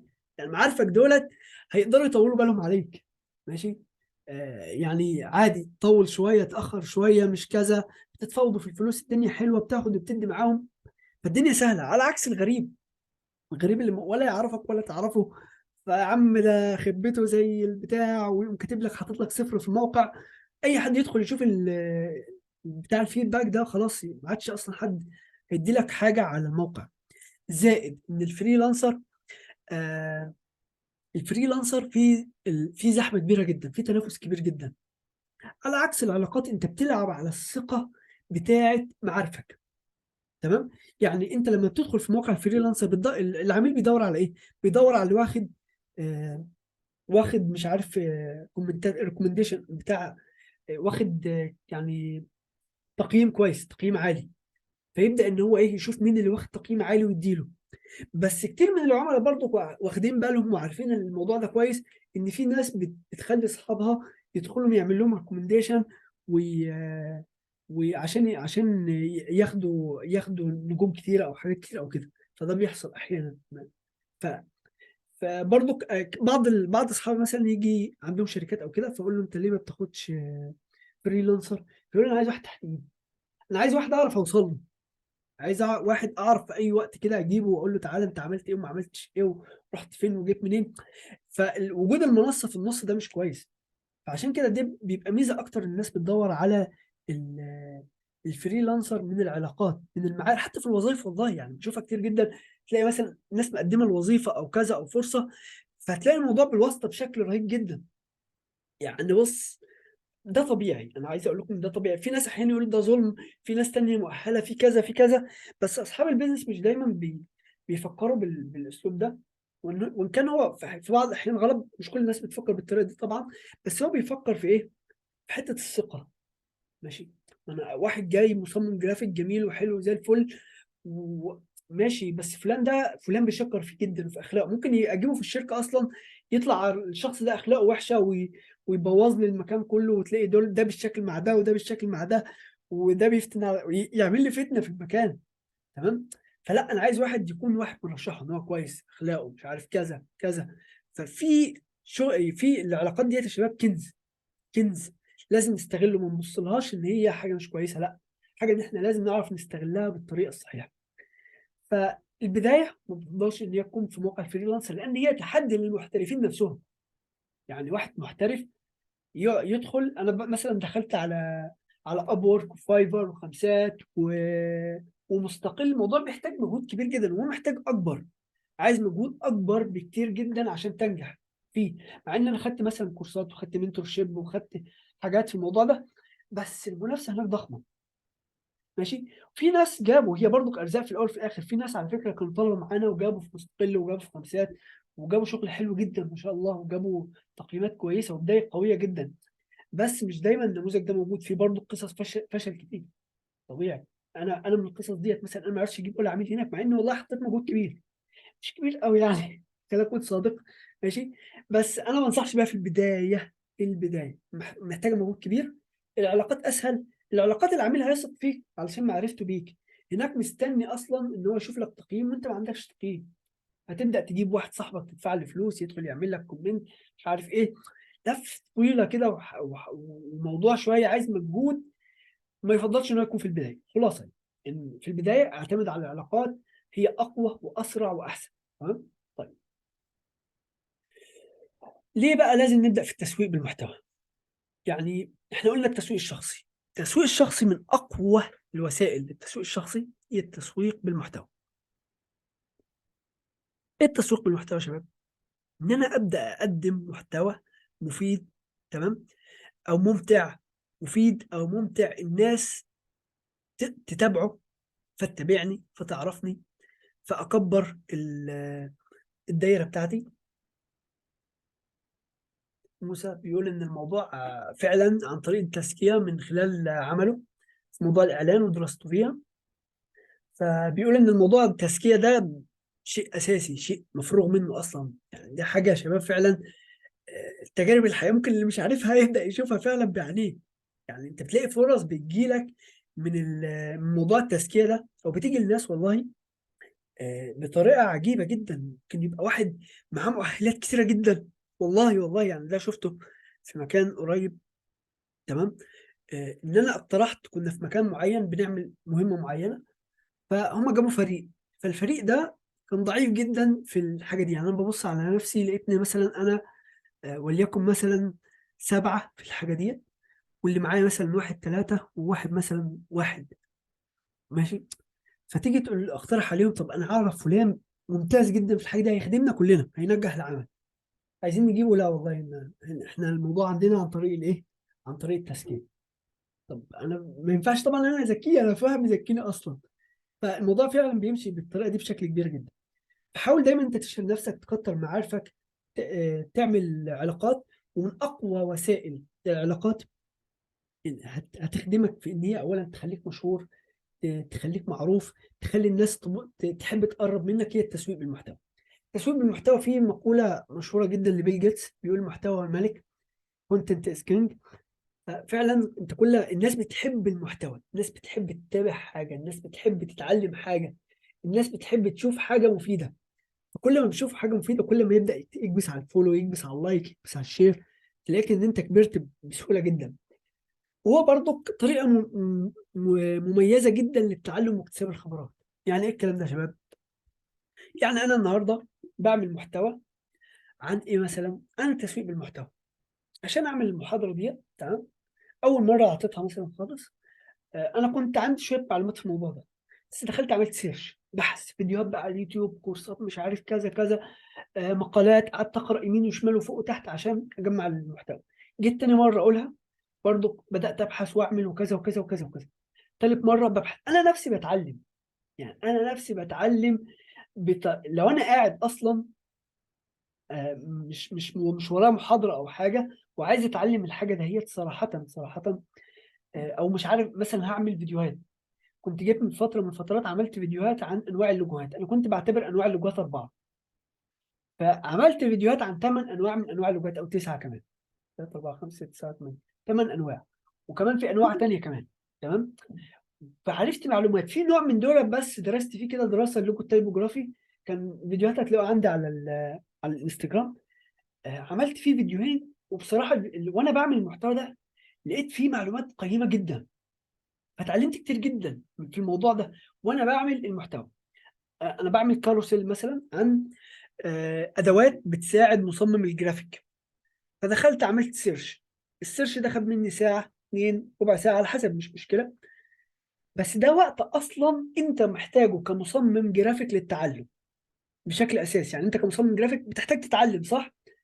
فانت بقى بتتعلم وبتشتهر، تتعلم وبتعمل محتوى، الاثنين في نفس الوقت. فانت كده بتضرب عصفورين بحجر واحد. والمعلومه كمان لما انت بتديها للناس، يعني المعلومه بيقول لك لو انت كتبتها، حلو، في ناس لما بتيجي تذاكر بتكتب، تمام. لا ده انت مش كتبتها، ده انت كتبتها وبعتها وحطيتها على صفحتك، وكل شويه دخلت تبص عليها تقول ايه المحتوى الحلو اللي انا عامله ده، يا اختي كات وكلام من ده. فانت معجب بالحاجه بتاعتك، قراتها مره واثنين وثلاثه فثبت، هنا خلاص انتهت، تمام. فدي طريقه مميزه جدا ان انت تحفظ المعلومه كمان، ماشي، ان انت تقدم المعلومه وتحفظها وتكتسب خبره فيها. برضو توسيع دايره معارفك. يا ناس صحابي عرفتهم ان هو تابعني على الانستجرام، او تابعني على اي منصه من المنصات، بدا يعمل لي لايك، اعمل له لايك، دخلت اتكلمت معاه في الرسائل، قعدنا نحكي وندردش ونتقابل ونشوف بعض ونخرج مع بعض، وهكذا. فبتعرف دايره، بتكبر دايره معارفك، تمام. فوسيله كويسه جدا ان انت تظهر على السوشيال ميديا، او ان انت تسوق بالمحتوى. الناس اصلا بتبص للشخص اللي بيقدم محتوى ان هو شخص بيقدم الخير، تمام. فتقديمك للخير ده، تمام، هيخليهم يثقوا فيك، تمام. زي ما قلنا الموضوع ليه اجر في الاخره، وليه اجر كمان في الدنيا، تمام. يعني ليه حسنه في الدنيا وحسنه في الاخره، فانت تقدر تاخد الفايدتين دولت في نفس الوقت، تمام. فتوسيع دايره معارفك دي فايده كويسه جدا. الظهور بمظهر خبير، يعني مش بس ده مصمم جرافيك، ده بيعلم الجرافيك، ده بيقول معلومات عن الجرافيك. يعني تخيل كده لما العميل يجي يقول لك ما توريني شغلك، ويبص يلاقيك عامل انستجرام، يبص على الانستجرام ده او على اليوتيوب مثلا، يلاقيك عامل فيديوهات بتتكلم فيها عن البراندنج واللوجو والمش عارف السوشيال ميديا وحركات وتريكات، والناس عامله لك لايكات والناس متابعينك. ده استاذ. يعني انا والله فعلا الحته دي اثرت عليا جدا في الشغل بتاثير ايجابي، ان العملاء مش بيقول لك ده مصمم، ده مدرس، ماشي. يعني ده مدرس، ده بيعلم الناس، ده بيعرف الناس الحاجات دي، تمام. ده فلان ده بيعمل محتوى، ده فلان ده بيكتب محتوى، ده فلان ده بيعلم الناس اصلا. ده اصلا يعني احيانا بكون بعلم بتكلم مع العميل، فاقول له ان مثلا انا بتحاور مع العميل فبقول له انت الانسب ليك هو اللوجو الفلاني. تمام. فانا في فرق ان انا سمعت فيديو على اليوتيوب بيتكلم عن الموضوع ده، وفي فرق ان انا اصلا شرحته وعملته كاروسيل او عملته ريل او عملته كذا وقدمته للناس فانا حفظته، فتدربت على القائه. فكذلك برضك قدرت ان انا اقوله للعميل بطريقه كويسه. انا فاكر اول مره سواء صورت او اول مره بالذات اديت كورس، اول مره اطلع كده قدام الكاميرا واتكلم، كان الكلام ده من 3 سنين تقريبا. في الاول حضرت المحتوى، قعدت حضرته مره واثنين وثلاثه، قعدت بتاع كام يوم احضره. وبعدين جبت واحد صاحبي طلعت معاه زوم كده زي ما أنا طالع معاكم وشرحت له الموضوع. وبعدين جيت شرحته لنفسي، قعدت قصاد اللابتوب وقعدت اشرح الحاجات دي لنفسي. وبعدين شرحتها كمان مره لصاحبي تاني، قلت له تعالى معلش عشان متوتر، هو اسامه نفسه. وبعدين طلعت شرحتها للايه، للطلبه، وايدي كانت بتعمل كده، كنت بترعش كده. فاول مره تطلع وتمسك الكاميرا طبيعي يبقى في شويه توتر، بس عادي عملتها وعادي. وبعدين مره واثنين وثلاثه، اول مره صورت ريل، يلا هاتوا الكاميرا وبتاع ومش عارف ايه. دلوقتي عايز اصور ريل، امسك الموبايل، يلا قبله بعد دور على اي صوت، تك تك تك على طول ونزله. الموضوع الموضوع هيفيدك ان انت تظهر في مظهر خبير، في نفس الوقت هتكسر الحاجز ده مع الوقت، تكسر الحاجز ان انت تتعامل مع العملاء، تكسر الحاجز في حاجات كتيره جدا. والحصول على عملاء واكتساب ثقتهم من السوشيال ميديا، اتكلمنا عن الموضوع ده شويه. وبناء قاعده جماهيريه بدون تكلفه كبيره. يعني انا مش بعمل اعلان ممول يا شباب، تمام.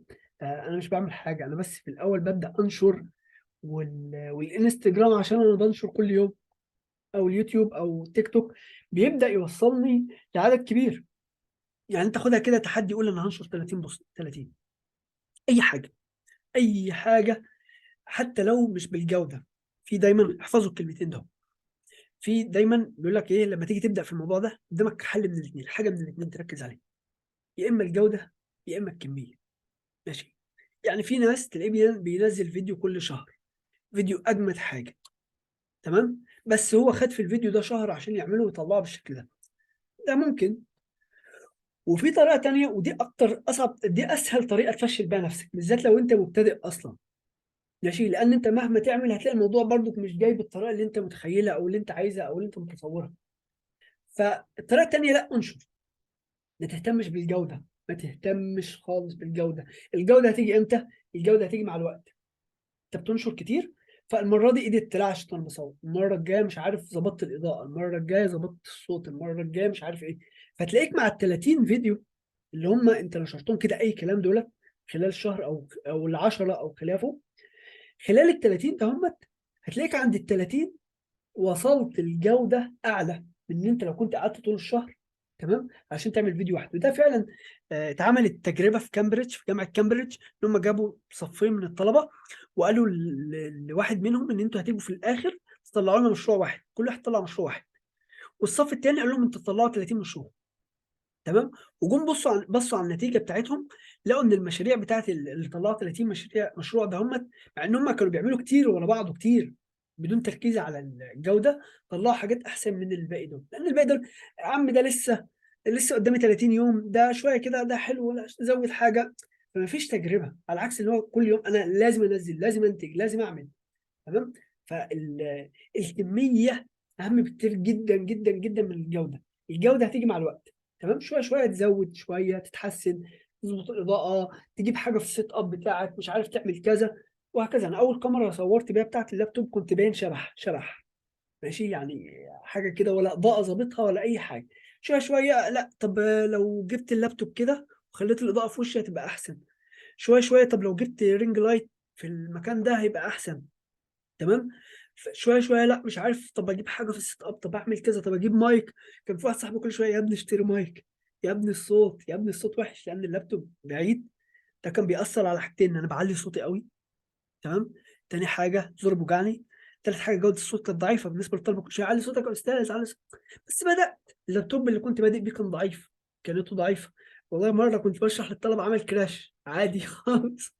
ماشي. كل الناس بدات كده. انا عايزك تعمل تجربه كده حلوه عشان تتاكد من النظريه دي.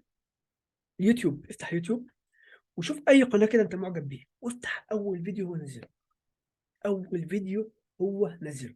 هتلاقي 90% من الناس اللي انت بتدور عليهم، تمام، الجوده بتاعتهم كانت ضعيفه جدا. بص على احمد ابو زيد، بص على مش عارف حتى من الاجانب، مش عارف نوشن بتاع بيكسل بيرفكت.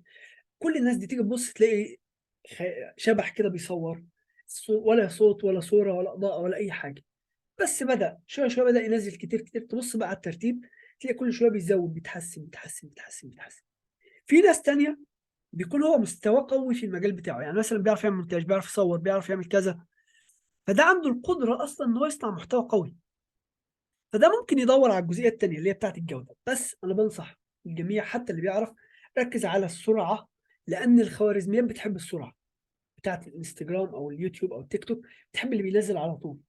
لان انت تنزل على طول هتخلي المستخدمين قاعدين على المنصه دي على طول، فهيرفعك، هيوصلك على الاكسبلور، هتجيب ترند. ماشي، هتلاقي الفيوز ضربت معاك او اللايكات والفولورز والكلام ده كله، تمام. فبناء قاعده جماهيريه بدون تكلفه كبيره.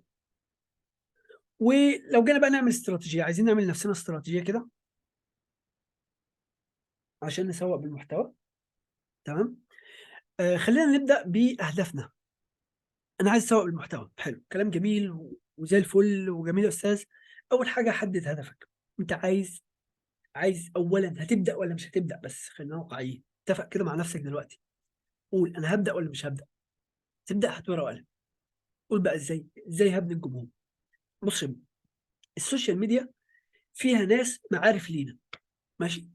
قول مثلا الاكونت بتاعي عليه 50، عليه 1000، عليه 500. انا هنزل بوستات، ماشي. البوستات ديت هتتفاعل معايا منهم كام؟ من المتابعين بتوعي دولت هيتفاعل معاهم مني 50 5. في الاول ممكن تلاقي ايه 75 اول بوست، تاني بوست 10، تالت بوست 5، تمام. لو انت قطعت بعدها طبعا انت بترفع في الاول تفاعل كبير، بعدين تفاعل قل قل قل قل.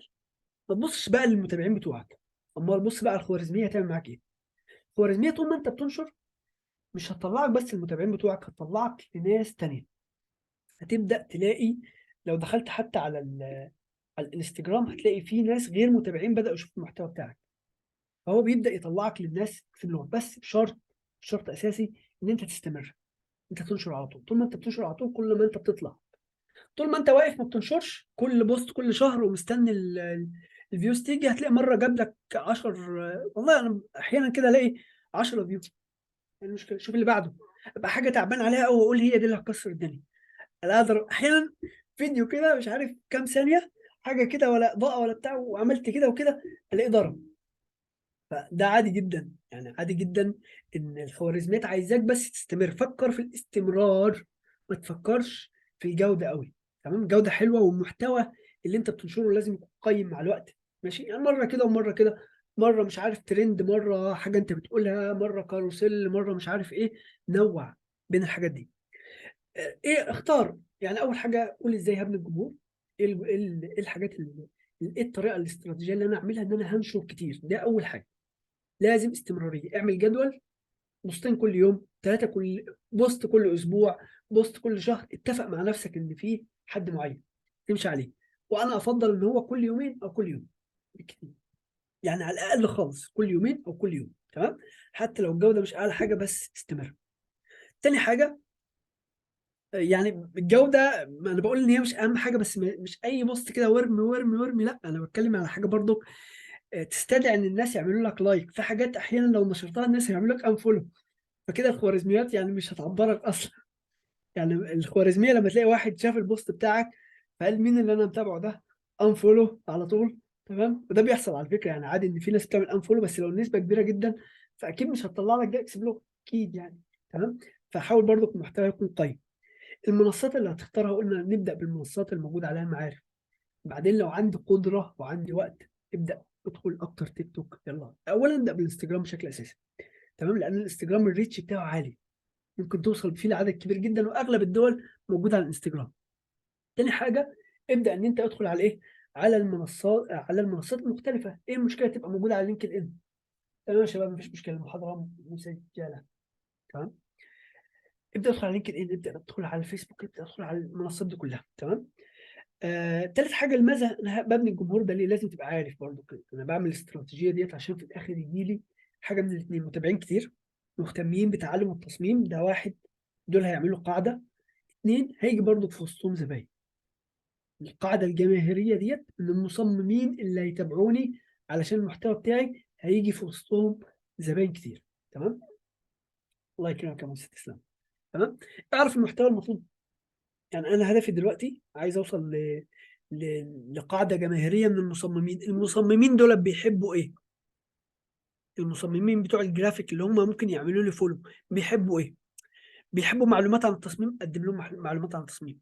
بيحبوا يشوفوا تصاميم وهي بتتعمل. انا عملت تصميم جرافيك مثلا، بثبت الموبايل وانا بعمل وبروسيس مش عارف ايه، واقفل الليارات وافتحها وكلام من ده. حاجه جميله جدا. مايك بس عشان ما كانش.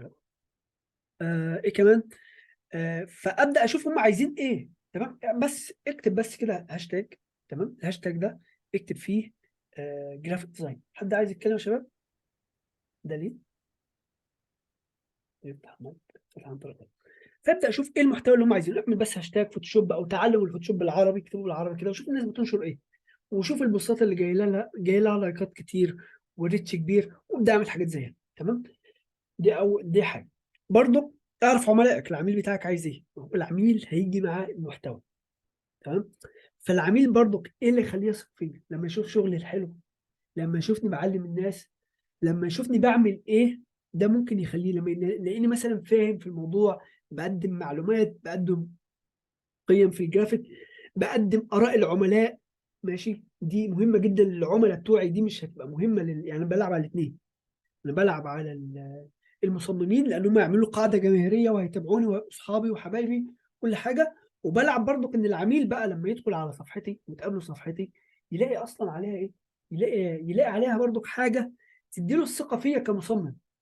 نزل اراء العملاء، نزل تصاميمك اللي انت عملتها، نزل شغلك، كل الكلام ده. تمام. فاعرف عملائك.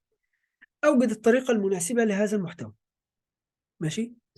يعني كل محتوى يا شباب وليه طريقه معينه. كل محتوى وليه طريقه معينه. تحاول تلاقي الطريقه المناسبه ايه. مثلا انا بشوف مثلا على فكره ده برضو هتستفيدوا كتير جدا من ان انت تشوف الباقي بيعملوا ايه. يعني تبدا تشوف مثلا اصحابك المصممين او اللي على الهاشتاجات حتى الاجانب بيبداوا يعملوا تريكس كده في الفوتوشوب. عملت تك تك عمل الحركه دي بالشكل الفلاني، يقول لك ديت غلط ودي صح. مش عارف يقول لك يجيب لك مثلا بيفور وافتر. قبل التصميم يجيب لك الصور اللي استخدمها والصور بعد التصميم. يبدا وهكذا. ففي طرق كتيره للمحتوى بتاعنا احنا. يعني اللي بيعرض منتجات غير اللي بيعمل تصاميم، غير اللي بيدي مثلا محاضرات في التنميه البشريه. كل واحد ليه طريقه. فاعرف طريقه المحتوى بتاعنا عن طريق انت تدخل على الهاشتاجات بتاعه المصممين. اكتب كده هاشتاج فوتوشوب، هاشتاج تعلم الفوتوشوب، هاشتاج فوتوشوب ليرن. ادخل برضو على الانجليزي واستفيد منهم. وهات لك طريقه معينه او طرق معينه. يبقى عندك طرق كتيره جدا فيها تنوع تقدر تشتغل عليها. تمام. العشاء تأذن. هناخد ان شاء الله يا شباب ريست لما العشاء تأذن. برضو بنقول ايه؟ يجب ان يكون لديك خطه والتزام. الموضوع ما يبقاش عشوائي كده. لازم يبقى ليك. يعني ايه؟ مش وقت ما يكون ليا مزاج هنزل. بص دي افشل حاجه. دي اكتر حاجه تخليك تستمر اسبوع 2 او يوم 2 وتوقف. 3 اسابيع، شهر، شهرين، 3 وهتوقف. ليه؟ لان مفيش خطه، مفيش التزام، مفيش هدف. حدد هدفك وحط له خطه. قول والله ان انا في الاسبوع هنزل. ما تبداش بالكتير. يعني قليل دائم خير من كثير منقطع، زي ما المصطفى صلى الله عليه وسلم قال. فقلل من الحاجه بس استمر فيها بالبدايه. ابدا بس. ابدا. يعني التحديات حلوه. في ناس انا واخد تحدي ان انا 30 يوم هنزل كل يوم. حلو. بس مش كل الناس بتكمل في التحديات. وعادي يعني اقع وكمل، اقع وكمل. ايه المشكله يعني؟ فلكن حط خطه.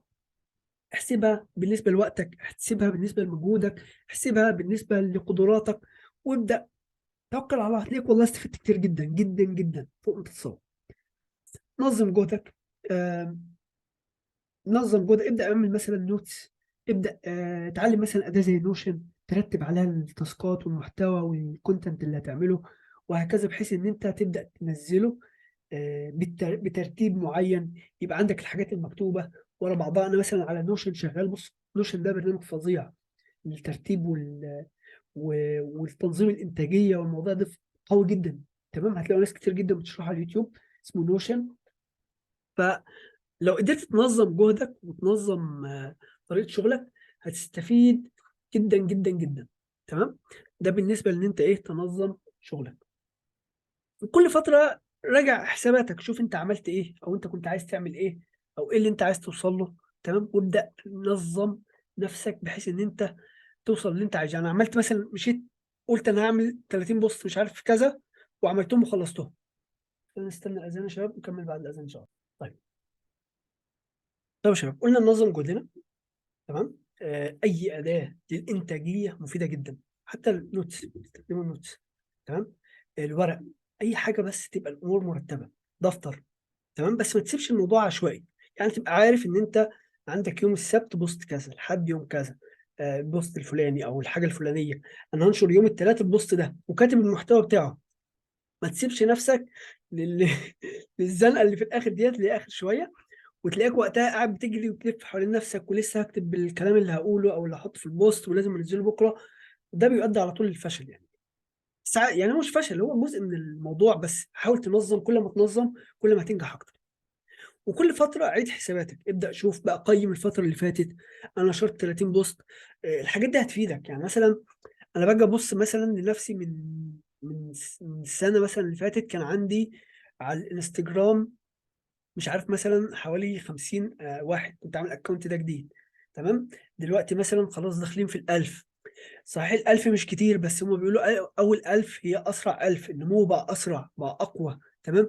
فكل ما أنت تبدأ تقيم الفترة اللي فاتت وتشوف أنت رايح فين، وهل أنا ماشي في الطريق الصح، هل اللي بعمله ده صح، تبدأ تقول والله أنا الفترة الجاية ممكن أبدأ أعمل سبونسر مثلا، أحط مثلا مش عارف $20 $10 حتى كبداية، مش لازم ترمي كتير فلوس. لو أنت عايز تحط فلوس وتجيب متابعين بيهم معاك قدرة على كده، ده جميل جدا وحلو جدا. فتبدأ تقيم الموضوع وتعيد حساباتك وتنظم حساباتك وتشوف هدفك، تشوف انت وصلت فين. ممكن الهدف يتغير على فكرة يعني. ممكن تمشي في حاجة تلاقي حاجة تانية اللي جاية. ماشي. ممكن تلاقي واحد شاف المحتوى بتاعك وشافك مظبط الصفحة بتاعت الانستجرام، فيقول لك ما تيجي تمسك لي الصفحة بتاعتي. ده اصلا مجال مطلوب، اللي هو إدارة الصفحات او كتابة المحتوى. تلاقيك انت اصلا بقيت عندك خبرة في كتابة المحتوى، فتلاقيك رحت الحاجة. المجال احيانا هو اللي بيختارك كمان، مش انت اللي بتختاره. فتلاقيك انت اللي بتروح تعمل الموضوع ده. شويه شويه ممكن انت مع الوقت تبدا تفوض حد يعمل لك الحاجه دي. يعني ايه تفوض حد؟ انت مثلا مع الوقت تبدا ان انت بقى عندك شغل، بقى عندك عملاء، وعايز تسوق على لنفسك برضه، مش عايز توقف. فتبدا مثلا انت ساعتك وليكن ب 10 20 25 $30 مثلا. تمام. في واحد ممكن ينزل لك البوستات دي او يساعدك في كتابه المحتوى وهياخد $5. ماشي. ممكن يكون في دولة مثلا زي مصر، أو ممكن يكون في دولة مثلا زي الهند أو خلافه، ويساعدك في تنزيل البوستات على كل السوشيال ميديا. أنت تديله البوست بس هو ينزله على كله ويكتب لك الهاشتاجات، يعمل لك كل حاجة. أو مثلا يساعدك في المونتاج، يساعدك في حاجة. فساعتها بتبدأ بالتفويض. التفويض مبدأ مهم جدا جدا جدا. تمام. ولازم مع الوقت كل ما انت بتكبر تبدأ تفوض المهام. انت الساعة بتاعتك ديت اصلا ممكن تستغلها ان انت تعمل حاجة أكبر، تتعلم حاجة تجيب لك عائد أكبر، وهكذا. فمفيش مشكلة خالص إن أنا أفوض المهام ديت لحد هياخد سعر كويس، هيكون السعر ده بالنسبة له حلو، بالنسبة للشخص ده حلو جدا. وبالنسبة لي أنا ارتحت من مهمة كانت بتضيع لي وقت كتير، وهي مهمة روتينية ما فيهاش إبداع. أنا هسيب الجزء بتاع الإبداع أركز فيه أكتر، والمهمة الروتينية دي بتاعت مثلا نشر البوستات، حاجات زي كده مثلا بديها لحد تاني. فالتفويض حاجة مهمة جدا، المونتاج كده يعني. طيب. خطط للتغيير والتطوير. دايما اقول انا ممكن اعمل كذا، والله السيت اب بتاعي ممكن شويه كده اجيب لابتوب، شويه كده مش عارف اعمل مثلا ايه، اجيب مثلا حاجه كده مش عارف، ماوس جديد اجيب لي مش عارف، افكر في طريقه جديده، افكر في اسلوب معين الناس بتعمله. خد الخطوه دايما، يعني دايما خد الخطوه هتلاقي الموضوع سهل. هي المشكله كلها ان احنا بنتخوف من الخطوه الاولى. لكن والله لما بتلاقيك خدت الخطوه الاولى خدها، ايه اللي يحصل؟ يعني دايما يقول لك ان اغلب اليوتيوبرز مشكلتهم الكبيره مع اكبر فيديو، مع اول فيديو. كلهم بيقولوا ان احنا اول ما بننشر اول فيديو بنلاقي مفيش حد، يعني عادي الدنيا ما اتغيرتش. دايما الواحد بيبص ان الناس كلها بصاله، والناس كلها هتقعد تقول ايه ده هتنزل فيديو، ايه ده يا عم، ده انت هتبقى يوتيوبر بقى ولا هتبقى ايه، ولا تبقى فري فانسر، ولا تفكروا بقى يقول لك حاجه زي كده. تلاقي مفيش حد، نوبادي كير، مفيش حد بيهتم. عادي نزل، ايه المشكله؟ عمل لك لايك، كتب لك كومنت عاش، شير الحق يعني، لا تنزل مره ما عملكش لايك، فمش اخر الدنيا، خليك انت حقق هدفك وما تبصش لنظره الناس خالص، ما تحطلهاش اهتمام. تمام.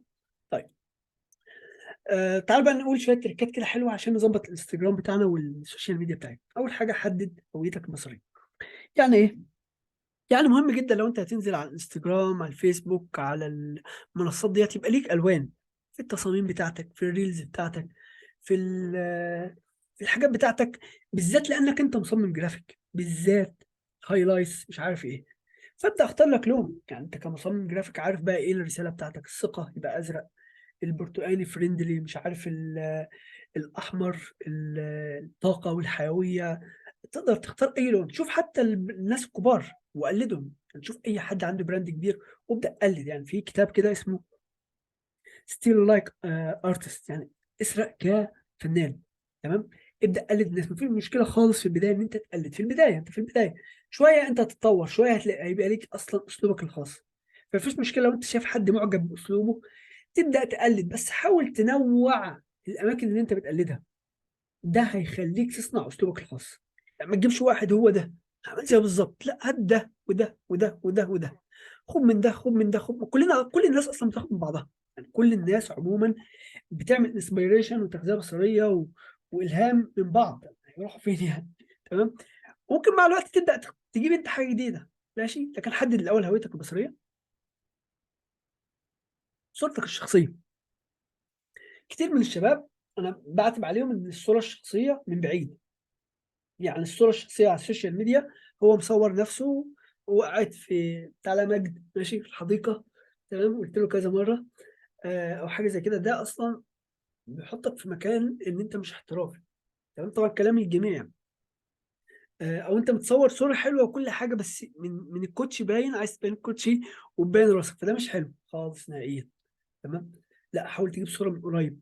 تمام. تصور صورة عادية. عايز تتصور حاجة احترافية قوي، روح استديو اي مصورات كده محترف جنب البيت، قول له انا عايز اتصور بروفايل فوتو، عايز صوره احطها على الانستجرام او كذا او كذا، وهيصورك صوره. تمام.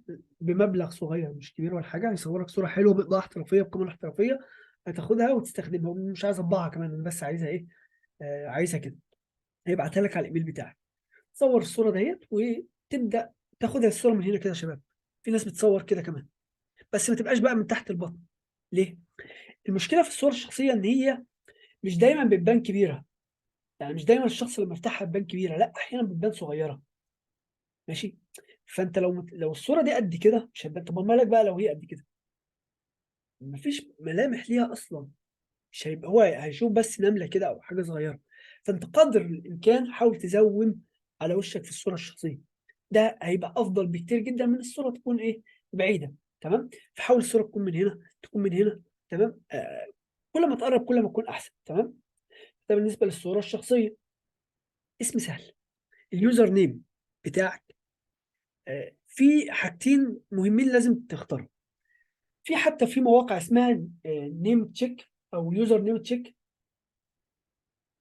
ماشي. نيم تشيك. نيم تشيك. ده بتكتب فيه مثلا الاسم بتاعك، وهو يقول لك هل الاسم ده موجود على السوشيال ميديا، مثلا انستجرام دوت كوم سلاش احمد علي، هيقول لك موجود. طيب في ناس احيانا يجيب اسم معقد شويه، تلاقي الاسم اصلا صعب يتنطق.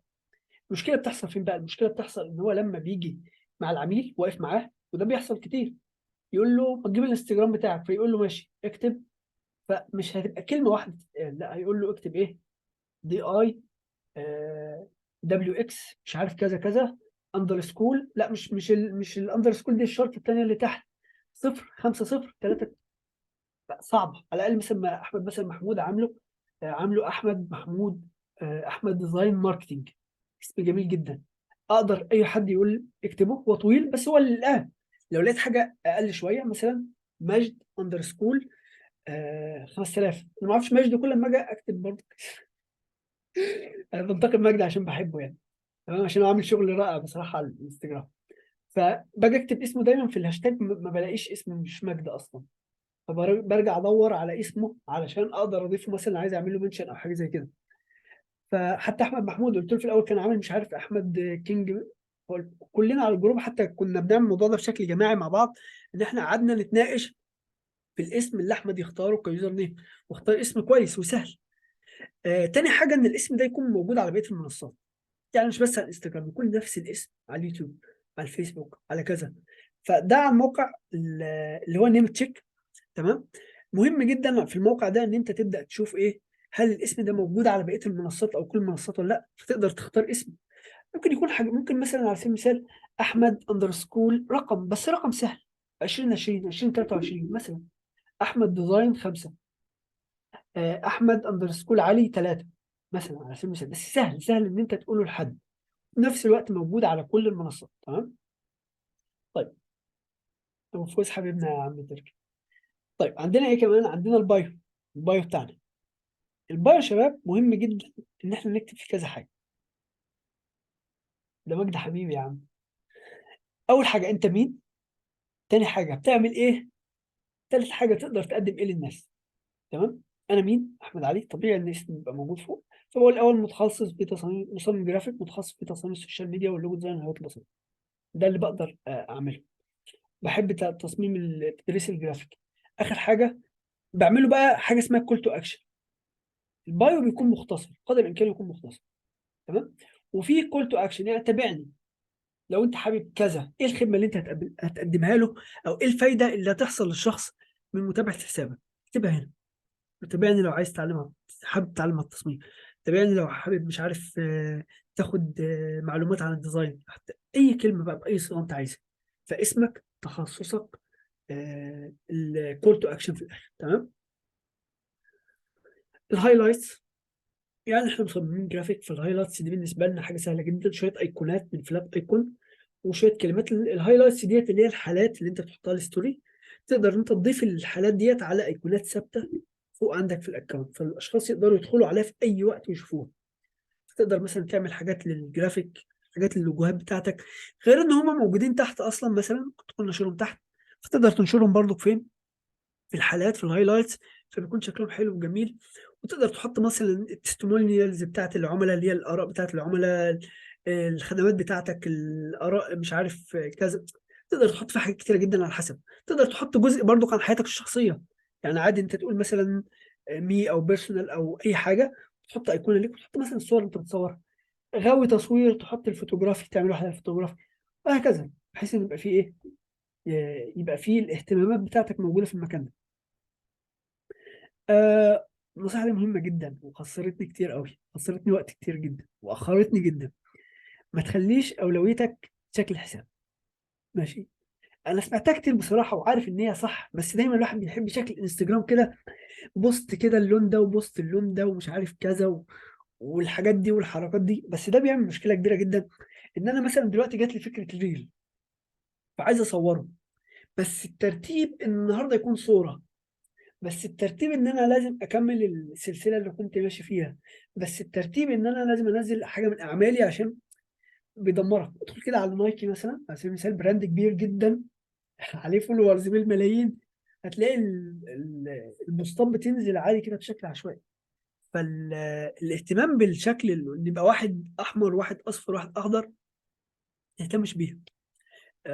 مش اساسيه، لان بصوا، انت هتهتم بالشكل بس هتضيع الخوارزميه، هتضيع الريتش، هتضيع ان انت تطلع اكسبلور. فايه اللي هيحصل؟ مش هتحقق نجاح. الانستجرام مش عايز شكل، الانستجرام تمام عايز نشر كتير. ماشي. فما تهتمش قوي، هو مهم يعني انت تعرف تعمل كفر حلو للحاجه بتاعتك، اعمله، بس ما تخليهوش الاولويه. تمام. مهمه جدا الملحوظه دي يا شباب والله، هتفرق معاكم جدا. تمام. ما تهتمش بالشكل بتاع الانستجرام تخليه اهم حاجه بالنسبه لك، لا، اهتم بالنشر كتير. انت عايز ايه؟ عايز تكبر؟ ماشي. اصل البيهانس بتاع الانستجرام بتاعك ما هوش البيهانس. الانستجرام انت عامله الغرض النمو، وان انت تجيب ريتش وتجيب متابعين وتجيب كذا كذا. معرض الاعمال بتاعك اقول لك هندله وظبطه واعمله، بس ده مش معرض اعمال. خلينا متفقين على كده. تمام. هنا لو انت عايز تحط مكانك الحاجات بتاعتك بطريقه مرتبه، حطها في الهايلايت، حطها في الجايدز. في حاجه كده اسمها جايدز في الانستجرام، ممكن تحطها فيها ان انت بتجمع كل البوستات في البوم واحد. ماشي. بتكون موجوده في الانستجرام. تمام. لينك مجمع. شوف انا جبت لكم الشباب الحلوين بتوعنا. مثلا هنا في مواقع بتعمل لينك مجمع، يعني هنا مثلا ايمن ايمن ما شاء الله على الناس متفوقه في الموضوع ده. تمام. آه اللينك ده يا شباب بتبدا تحط فيه اللينكات كلها بتاعتك. ماشي. سواء رقمك، البيهانس بتاعك، التيك توك، مش عارف الانستجرام، تويتر، كذا كذا. في مواقع كتير جدا جدا بتقدم الخدمه دي. يعني دايركت دوت مي، زاب دوت بايو، لينك تري دوت اي. فانا جبت لكم كذا موقع. سيب مثلا اللي على الموقع ده من كام يوم. فالفكره بتكون ايه؟ الفكره ان هو بيقول لك دايركت دوت مي سلاش ايمن علي، مش عارف لينك تري دوت كوم سلاش كذا فاينل كورنر احمد ابو ده موقع بقى. يعني ده موقع، ده لو انت حابب تعمل موقع، لو انت مشترك في ادوبي، سهل جدا انت تعمل موقع ب $9 تشتري دومين باسمك. يعني مش محتاج تقول دايركت دوت مي سلاش ايمن، لا انت تقول ايمن على طول. تقدر تشتري اصلا دومين باسمك، يعني مثلا ايمن علي دوت كوم على طول، مثلا لو هو موجود طبعا يعني، او كده. فمش محتاج ان انت تكون عند حد. ده خدمه مقدمه من ادوبي، فبتبقى شكلها احسن يعني بالنسبه لي. تمام يا شباب، مفيش مشكله. فده بالنسبه لايه. واللينك ده حطه في البايو. حطه في البايو عندك عشان يبقى فيه كل اللينكات بتاعتك. تمام. لان مش كويس انت تحط اكتر من لينك. هو لينك واحد، حتى لو في خدمه انت بتعملها او حاجه تقدمها ممكن تحطها في البايو. تمام. افكار المحتوى برضو ممكن تقدم الانستجرام كاروسيل. تبدا تكتب الكاروسيل ديت اللي هي بيبقى فيها معلومات، اللي هي الصور اللي تبدا تقلبها في الانستجرام ديت، خمس او معاك لحد 10 صور. فبتبدا تعمل فيها معلومات. اي معلومه بقى تقول له مثلا احسن اضافات للمصممين جرافيك، مش عارف مثلا كلمات بحثيه ممكن تساعدك ان انت تجيب صور، مش عارف مثلا ايه كمان، مواقع مثلا تقدر تجيب منها صور، مواقع مش عارف تعمل اي حاجه. تقدر تكتب معلومات عن اللوجو، ايه الفرق بين اللوجو والهويه البصريه، ايه الفرق بين كذا وكذا، ايه الفرق بين فوتوشوب والستريتور، وتعمل لهم ديزاين. هياخدوا وقت معاك صح، انا متفق جدا ان هم هياخدوا فوق الساعتين في الاول، ده عادي ومقبول وكل حاجه، بس مع الوقت هتلاقيك بقيت اسرع. تمام. انا فاكر كريس زادول اللي هو صاحب قناه ذا فيوتشر، حد تقيل جدا يعني، بيقول ان هو كان بتاخد منه 8 ساعات، دلوقتي بقى بتاخد منه ساعتين. ده بص عامل بيعمل مثلا، بيعملوا الشركه بتاعتهم اللوجو بياخدوا عليه 50,000 دولار. يعني حد عالي جدا يعني. فبيقول ان هي بتاخد معاه ساعتين بكل تواضع يعني. ساعتين انت بتحضر المحتوى وبتدور عليه، ده الاساس مش الديزاين.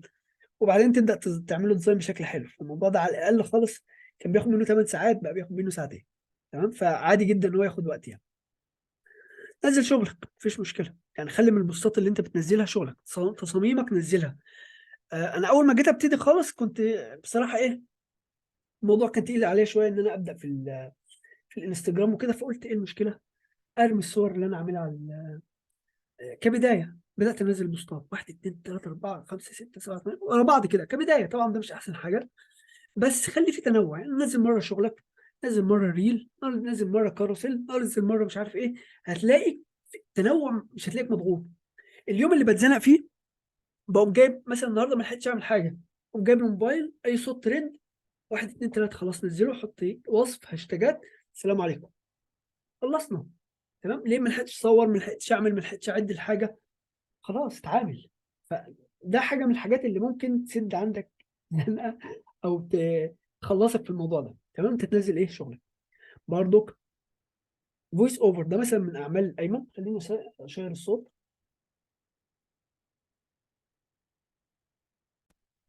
بنشر بقى الشغل الطلعه بتاعنا عشان مفتخر بيهم. انت ممكن تجيب فويس اوفر، تسجل انت تسجيل صوتي، يعني تمسك موبايل او باي حاجه وتسجل صوت او بالمايك او باي حاجه. وبعد ما تسجل سجل عادي خالص. ممكن تنقي الصوت اللي هو الاي اي بتاع ادوبي او باي طريقه لو انت عايز يكون افضل طبعا. وبعد ما تسجل الصوت تبدا تصور لقطه او اثنين او ثلاثه تركبهم. حد يقول لي ما بعرفش اركب، والله في برامج في المونتاج تافهه جدا على الموبايل. برنامج اسمه انشوت، برنامج اسمه في ان، برنامج اسمه في ان. اه طبعا لازم يكون 1080 فضل في ان. انشوت. مش عارف كاب كات، انشوت، كاب كات. برامج تافهه جدا. لو دخلت كده على فيديو بس على اليوتيوب 5 دقائق 10 دقائق هتلاقيك اصلا بقيت بروفيشنال في المونتاج بالبرامج دي. فتقدر ان انت تسجل صوت وبعدين تبدا تركب اللقطات دي عليه. معاك دقيقه في الريلز، دقيقه على على الانستجرام. مثلا ده حاجه بس من شغل. السلام عليكم، أنا أيمن، ومقطعنا اليوم عن تصميم لوجو لمتجر كيك وحلويات باسم ميمة سويت. استمتعت جدا بتصميم هذا اللوجو، واعتمدت على أنه يكون بسيط ومفهوم، وبعد عدة محاولات طلعت بهذه النتيجة. دوما كيفما تحيا وعاك لا ينساك دوما كيفما تحيا. فسبحان الذي يهدي ويشفي حيرة العبد ويعطي دون ما حدي جزيل الأجر في الدنيا. فسبحان الذي يهدي ويشفي لطلب اللوجوهات أتشرف بكم جميعا، الرابط في البايو. مثلا يا شباب، تمام. طبعا بحب ايمن جدا، اولا لان هو ما بينزلش موسيقى حرام قولا واحدا، تمام.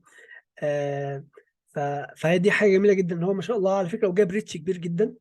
آه تقدروا تنقوا مقاطع مش شرط تكون فيها موسيقى، ده يفضل يعني. انا بنصحكم وبنصح نفسي، ماشي.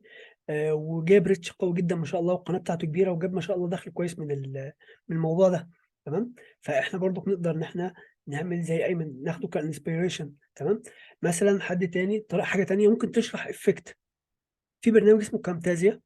البرنامج ده قوي جدا وحلو جدا، على الكمبيوتر. تقدر تعمل بيه سكرين ريكورد، وبعد السكرين ريكورد تقعد تعمل زوم على الاجزاء اللي انت بتعملها في الشرح. رائع جدا جدا. يعني تسجل صوت، او تحط صوت، حتى مش لازم تسجل، ممكن تكتب الحاجات اللي انت بتعملها كتابة، وتسجل اي افكت مثلا كده على سبيل المثال. ازاي نعمل ستروك ازاي نعمل ستروك كتابة بالفوتوشوب؟ اول حاجة هنحدد الشكل باي اداة من ادوات التحديد. بعد كده هنضيف الاجزاء الداخلية للتحديد باستخدام اداة الكويك سيلكشن، وهندخل على سيلكت موديفاي اكسباند علشان نزود حجم التحديد، ونختار القيمة المناسبة للمقاس بتاعنا. بعد كده ندخل على سيلكت موديفاي سموث علشان ننعم التحديد. بعدين كليك يمين باستخدام اي اداة من ادوات التحديد على السيلكشن. وصلت الفكرة يا شباب؟ البرنامج ده قوي جدا، قوي جدا جدا في الموضوع ده. بسهولة تقدر ان انت تودي الشاشة يمين وشمال وفوق وتحت، درس على اليوتيوب هتلاقيك اتعلمته، مع اللينك بتاعه. لو انتوا عايزين ان شاء الله ابعتوا لي وانا ابعته لكم، تمام. فهو جميل جدا جدا البرنامج ده. برضه ممكن تستخدم اصوات الترندات زي ما قلت لكم. الحبة ب10 تاخذ 2 ب25 اليوم بس، إلى الساعة 9 بالليل، بعدها ينتهي الوقت. فممكن تجيب ترندات، حاجات هزار، حاجات ضحك. على فكره خليك مرح، يعني الناس بتحب تتابع الشخص المرح، ما بالك بقى بالتافه كمان. مش عايزين نوصل للتفاهه. على فكره الناس بتحب المحتوى التافه، بس انت ما تخليكش تافه اولا، دي حاجه مش كويسه يعني. فخليك مرح شويه على فكره في الموضوع. اي صوت يعجبك او حاجه زي كده، ابدا احفظ الاصوات دي. اي مقطع اعمل سيف، واعمل له مثلا جروب في الحاجات اللي انت بتحفظها، سميها ايه؟ افكار الريلز، تمام. اي صوت يعجبك من الاصوات دي، انا بعمل كده.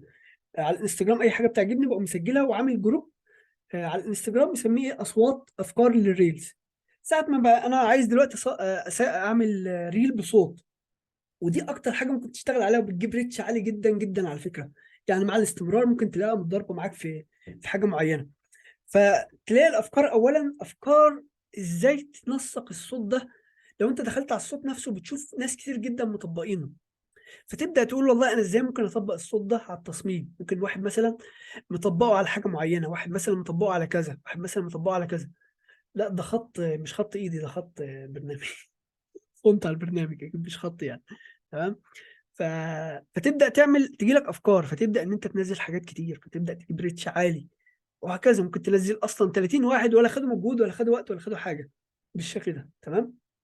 فاصوات الترندات بعدها برضك قبل وبعد. عندنا حذيفه الفنان مثلا عامل ده حذيفه دايما مثلا ممكن تجيب صوره، تحط فيها الاليمنتس، الصور اللي انت استخدمتها قبل، وبعدين تقول قبل وبعد، ده قبل وده بعد. او مثلا ممكن تعمل فيديو كده مثلا زي حذيفه عامل ده الافكت ده، ممكن تساله حذيفه بيعمله ازاي، سهل يعني مش صعب.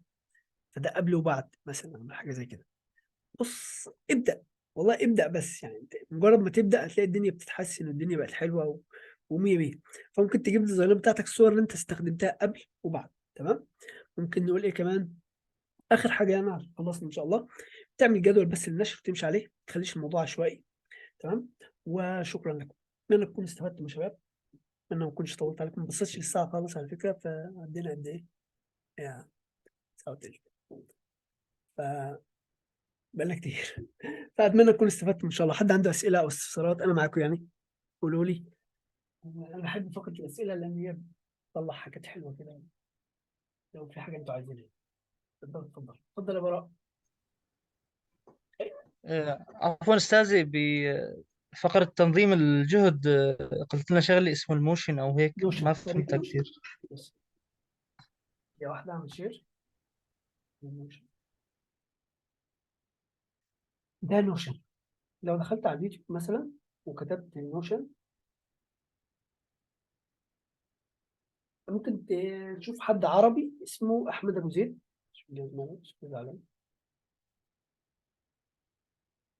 مثلا نوشن اسمه دروس اونلاين.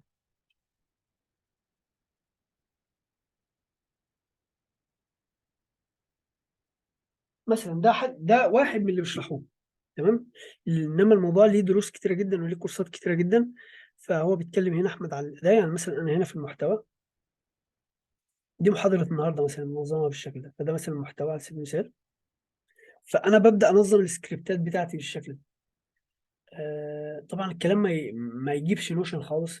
بتعمل عليه تو دو ليست، بتعمل عليه صفحات مثلا على سبيل المثال. الحاجات اللي خلصتها مثلا بتبدا تحط عليها خطوط. الحاجات اللي عملتها وخلصتها ببدا اكبس عليها كده كليك، فاقدر ادخل جوه الصفحات اشوف المحتوى اللي انا عامله. فظيع، قوي جدا جدا. آه لكن يحتاج بصراحه كورس يعني. ف فلو شفتوا احمد هيشرح لكم الموضوع بشكل كويس جدا.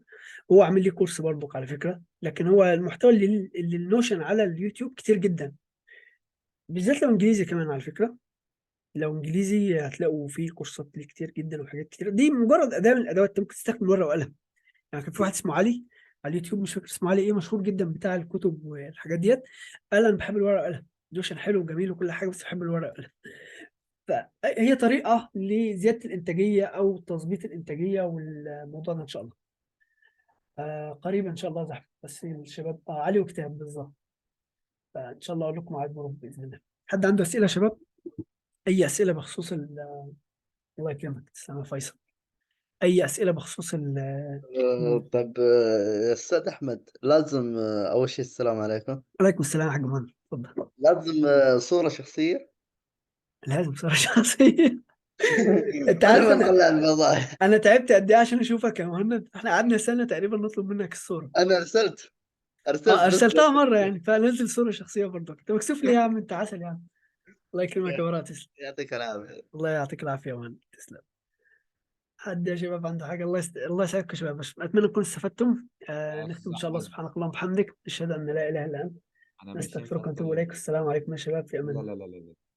عليكم السلام. السلام يا شباب.